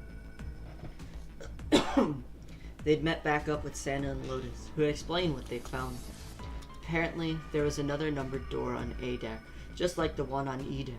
Beyond the door that the Earth key opened, According to Santa and Lotus, there was a 1 on the door. So now we've located 2 new doors. The 6 door and the 1 door. You know, it is interesting that E deck wasn't flooded. Lotus was quiet for a moment, lost in thought. Well, we don't really know if all of E-Deck is safe. Welcome back, Nosorian. We just used an elevator to go down to E-Deck, and E-Deck is not wet, even though D-Deck is full of water. We only checked the area around the elevator. Even so, it's still very interesting. You said the 6th door was there, right? Yes. Then that means Zero planned all this out, even the sinking. That would have meant some pretty serious remodeling of the ship's interior. That's pretty mind-blowing when you think about it. Yeah. I wonder how long it took. I can't even imagine how much it must have cost. It would have been a ton, that's for sure. Well, that does go along with what Ace was saying. The most reasonable explanation would be that this was done by some organization with access to a whole lot of cash. Yes, it does make sense. That thought made them all go quiet for a moment.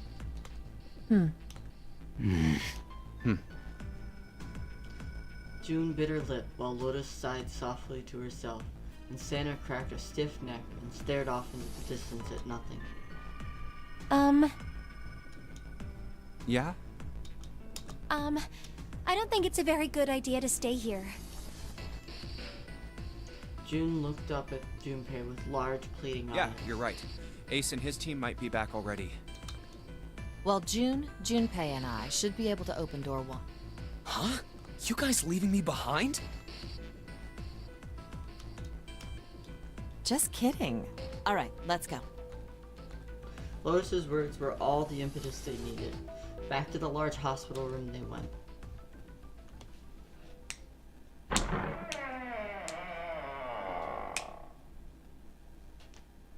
The moment they stepped inside, a tremendous voice echoed across the room. Hey! Where the hell did you guys go? It was 7. 7?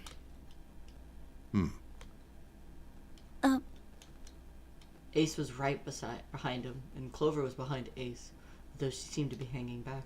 What's wrong? It looked as though there was something strange about them. 7 had the look of a man who'd seen a ghost. Ace was just as pale, and Clover looked as though she was only moments from passing out entirely.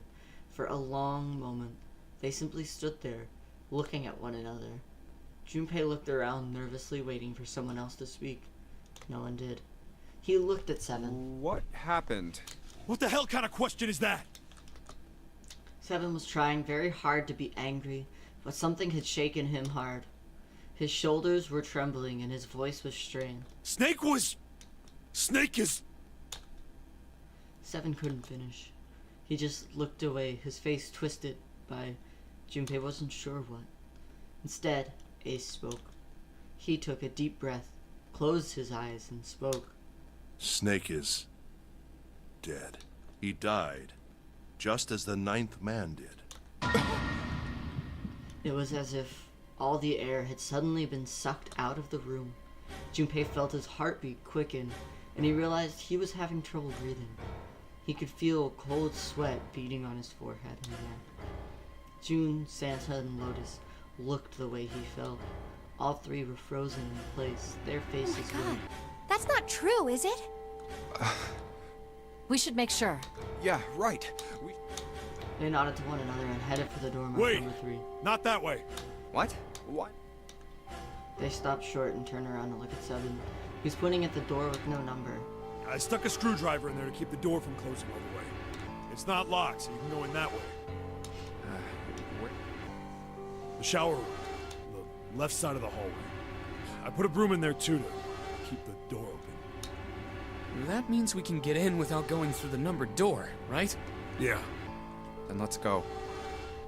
Their new destination clear, Junpei and his companions headed for the door with no number. Once in the hallway, it was easy to spot the metal door on the left. This wall. wasn't open when we passed here before. But now, just as 7 had said, there was a broom stuck between the door and the frame, keeping it. Well, let's keep going. They looked at it for a moment, then stepped inside. Oh, it smells horrible. Lotus wrinkled her nose and covered her mouth in disgust. Even Santa pinched his nose shut. Ugh, yeah, this is pretty awful. I feel like I'm gonna puke. It was just as bad as they said, perhaps worse. A hideous smell filled the air, so thick they could almost taste it. It was sour and smelled of fish, feces, and burnt meat. It worked its way through Junpei's nose and down his throat to pound against the entrance to his stomach. Ooh. He put his hands over his mouth and struggled to keep what little was in his stomach where it belonged. Where is he? They didn't have to wonder where the body was. There. There was blood everywhere. A few arms of the splatter reaching toward them as they walked through the door. All one had to do was follow the many radial arms to their source. The body itself was hidden behind a divider. June, you should stay here. But Please, just do me a favor, okay? Alright? He didn't give her a chance to say no. He put his hand on her shoulder as if to shove her to the ground like a tent pole, and turned and walked toward the end of the divider. It felt like it took an eternity for him to get there. Santa and Lotus followed, timid and nervous as a pair of children. Eventually they reached the divider. They looked at one another and nodded slowly. Junpei put his hand on the divider and peered around the corner. For a moment he forgot to breathe. He felt his heart collapse in his chest like an empty cigarette carton, and time froze. He knew in that instant that he would take the image before him to the grave. What was left of the body sat in a sea of blood. Chunks of flesh torn from the body sat in the blood like tiny islands in a great red sea. A vast, ragged hole had been torn in the torso, and what remained of his intestines spilled out of it like fresh spaghetti.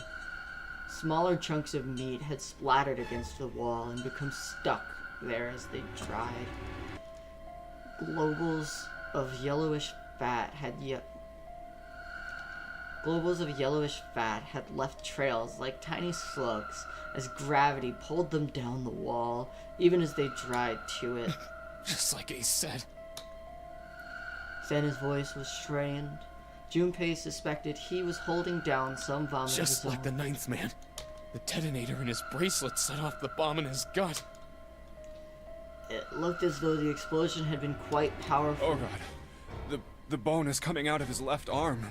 It's definitely an open fracture. His legs were both bent in an odd, unnatural way, and his left arm had split open, exposing the painfully white bone of his own arm. Bone! Bone!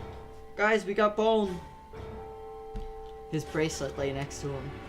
It seemed to have hit the wall hard enough to shatter the display, which lay on the ground to pieces. Oh, the face. It's horrible. Yeah, you can't even tell who it is. Half of his head had simply collapsed. The blood coating had almost made it look like a raw pizza dough covered in tomato sauce. His clothes, too, were covered in blood. The burgundy tie, the white shirt, the jacket with yellow piping, and the gray slacks. But the clothes are... They were all familiar to Junpei. No mistake about it. It's Snake. Lotus's voice was unnaturally deep and strained, and Junpei heard it catch in her throat.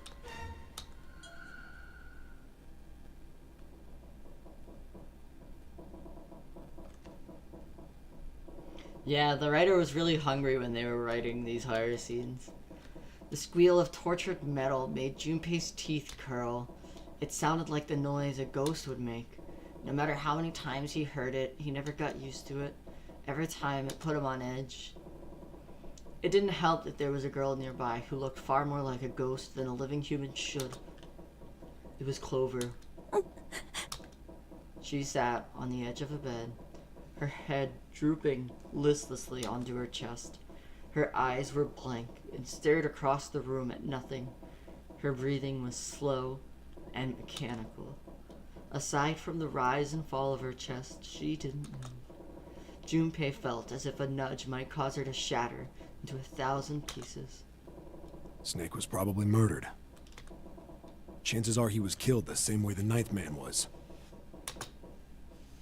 Seven lowered his head. Seven lowered his voice, likely in an effort to keep Clover from hearing what he had to say. There were 4 other people in the room with Junpei and Seven. Ace, Santa, June, and Lotus. Seven looked at each one of them in turn and continued. It's pretty straightforward. Not that hard to figure out how they did it. First, the killers got Snake to authenticate on the red to open door 3. Then they shoved him into it. Alone. And waited 9 seconds for the door to shut. Once that door shut, it was all over for Snake. But he didn't give up. He probably knew it wouldn't do him any good, but he probably ran into the shower room looking for the dead. It was a small chance, but it wasn't like he had anything to lose. Unfortunately, it didn't work. The detonator is only deactivated if everybody who authenticated when they went in uses the dead. Snake was the only one who went through the door. And then, 81 seconds after he was shoved in, that happened. I see. So that's what you meant by killers, huh? You need at least 3 people to open one of the numbered doors, including Snake. It wouldn't open for Snake and a single killer. Yeah. That means we're looking at multiple perps here. Junpei crossed his arms Well, and grunted. just in case, I want to make sure. Let's say you're right. When do you think Snake was killed? When we all split up to look for the parts for the Reds, I think. Right after that was when we noticed he was gone. Then that means none of us have alibis. We were all off searching the rooms we'd been assigned, looking for those parts. Yeah. That means anybody could be a killer. Wait a minute. What are you talking about? June seemed shocked. How can you say that so casually? You're implying that one of us is a killer. Well, not just one of us. If I'm right, then at least 2 of us are murderers. Why don't you calm down a bit, Seven? What are you going to gain by being so suspicious? That's what Zero wants, you know? What Zero wants? Exactly. This game was set up by Zero, wasn't it? Any game has a winner and loser. Whoever makes it through door 9 is a winner. And those who don't are the losers. Zero is trying to make us fight against one another for that victory. Then you're saying that Zero is trying to split us up by making us fight each other? Yes. That is why we can't let ourselves fall prey to suspicion. We have to trust one another and form a strong bond of friendship. Otherwise, we'll end up ensnared by Zero's manipulations. Then does that mean that the person who killed Snake... Yes. Almost certainly Zero himself. If there's anyone we should doubt, it should be Zero. He masterminded this game and kidnapped all of us. Doesn't it seem reasonable that he would have killed Snake as well?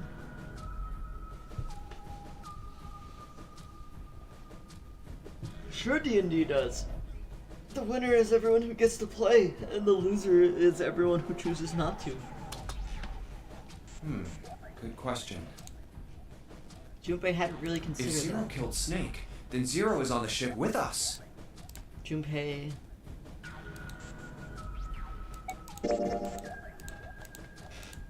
But I don't... Zero was somewhere on this ship, but Junpei had no idea where. Junpei mumbled to himself, lost in thought. Where could Zero be hiding? Suddenly, everyone went very quiet. The silence was cold and clammy. Junpei could feel it crawling across his back and around his throat. Again, he heard the ghosting, moaning noise. And moments later, a person who looked more ghost than human appeared. It was Clover. She looked at the floor as she spoke, and her voice was a cold monotone. I think Zero is one of us.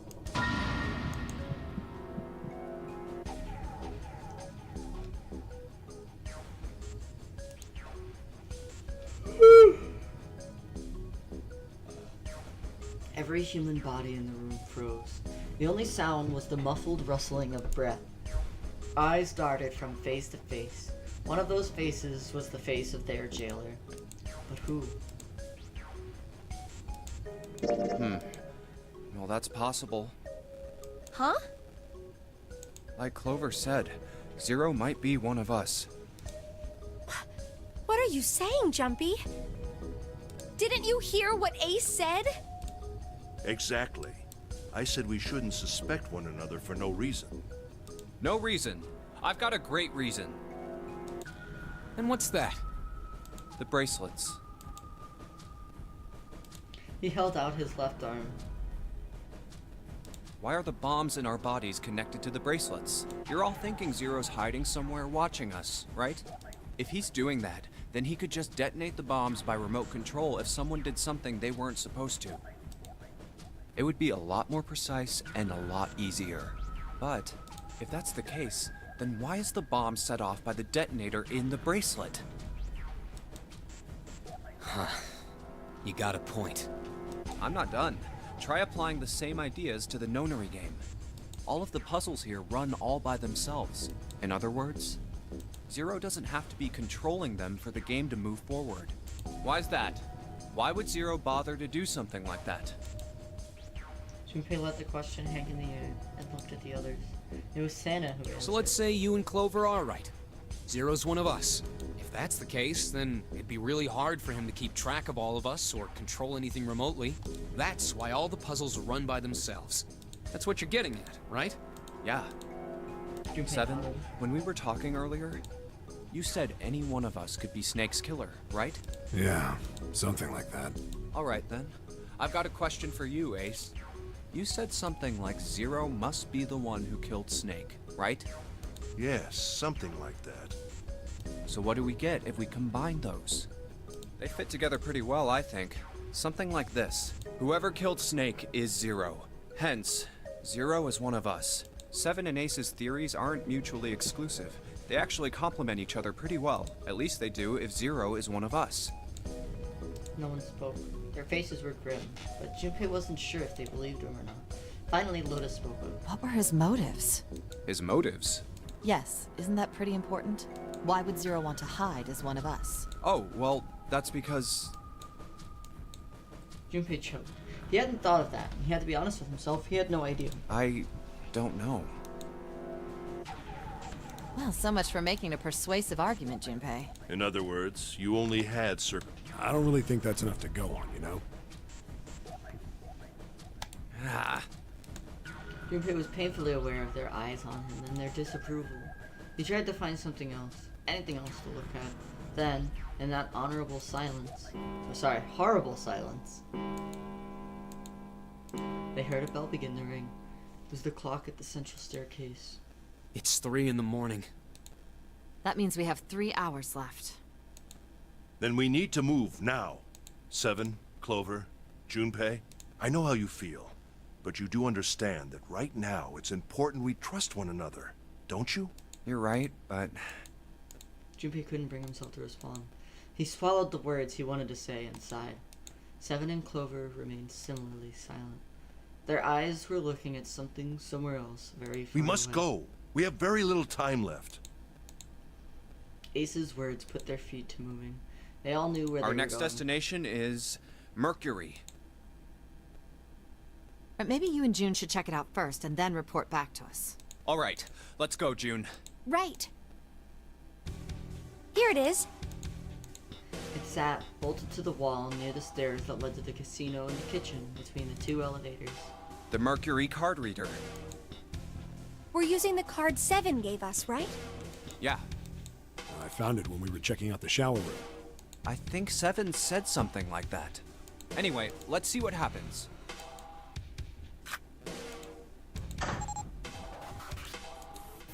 I guess the elevator works now. The light reader turned green and made a tiny electric. Jumpy, I know it's only the 2 of us, but let's do our best. What's with you all of a sudden? Well, I'm happy we were put together. You know it's just for searching E-Deck, right? Even so, I'm glad I'm with you. Ooh, you got a new tattoo. I'm happy to hear that. First, we need to find out if the elevator comes up full of water. Just like we did before.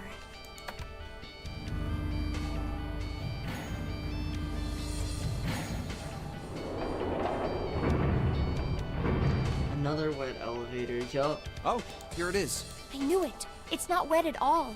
Let's go. Yes. Once it had been checked for water, Junpei and June stepped into the elevator. Look! Nearly all of the buttons are destroyed. Yeah, only the seat and bottom button can be pushed. We're on C deck right now, so the only one we can choose is bottom. Yeah. Well, let's try it out. Junpei hit the bottom button.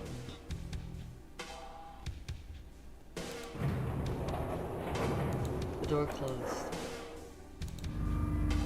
Slowly they began to move downward. Oh, so this is the bottom deck. They stepped off and saw that the hallway to their right ended somewhere between 20 to 25 feet in front of them. And the hallway in front of them was a dead end.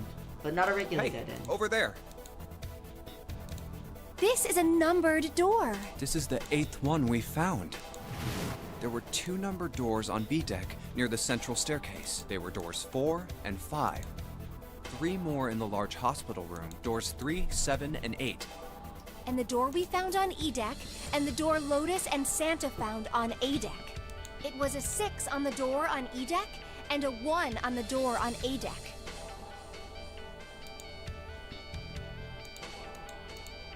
And now door 2 stood That in front of means- Junpei. Do you think the next door we find? Yeah, I think the next one's gonna be door 9. Despite himself, Junpei felt excited.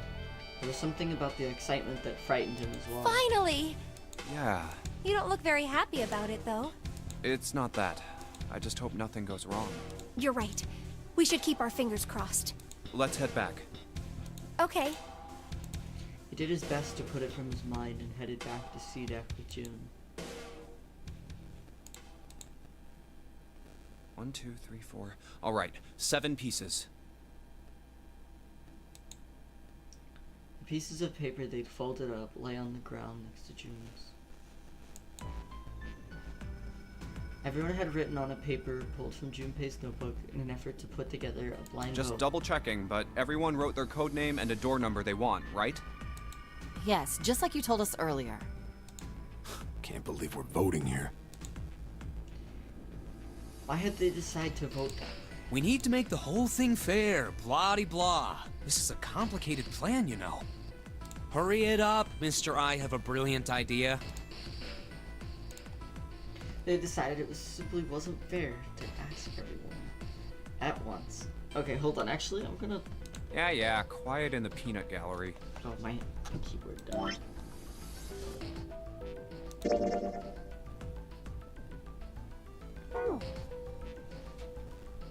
I think this would be a good spot to leave off, as we can return to them explaining exactly what's going on and what they're voting for and all of that. I think that'd be a good spot to start off at the next time we come back. So this is where I'm going to end today's stream. Yes, thank you all for being here. I think next week I'm going to be a bit busy, so there might not be a stream. But there will be a stream 2 weeks from now. The next Nonary Game Sunday will be guaranteed to be on the 18th.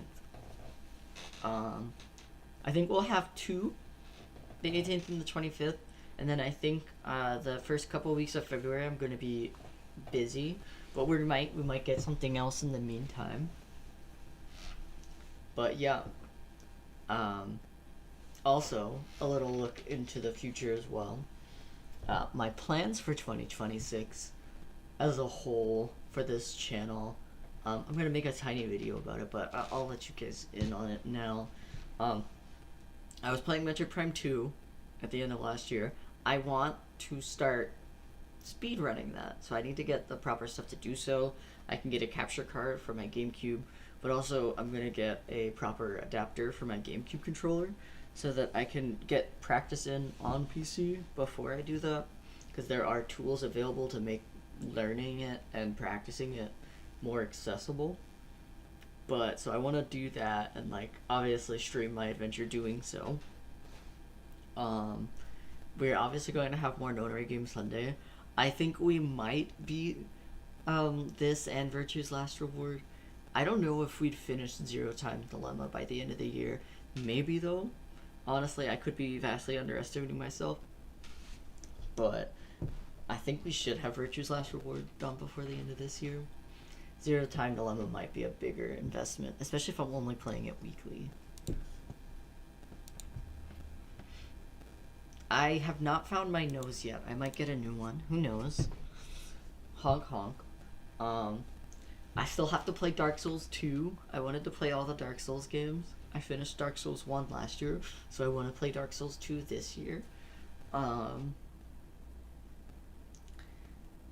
yeah, those are kind of like the main things I'm focusing on. Maybe some more RPGs. I did finish, I started Super Lesbian Animal RPG. I might finish that at some point. But yeah, I think we're going to be able to do a lot of fun things this year, and I'm excited to do so. And yeah. So, yippee-ki-yay. Also, no, nothing else. Nothing else. I said also, but there's nothing else. Thank you all for being here. If you liked, you should like the video. If you had fun watching, you should definitely like. And if you want to watch more, you should subscribe, because there will be a lot more where this came from. If you liked seeing this series being played, I'm going to be playing the whole thing. I can guarantee that much. So if you're here for that, stick around. If any of the other things I talked about interested you, stick around. I do a lot of different things. So yeah, thank you all for being here. And if you're new, thank you for stopping by. If you're old, thank you for staying around. Have a good evening. Happy New Year. This is our first stream of 2026. Technically our second, because we had that little mishap earlier. OBS said it was still streaming. I literally tapped back to OBS and it still said I was live, but I pulled open my YouTube and it was like dead and gone. And I was like, what? But yeah, Happy New Year. And let's have a good old time. Bye.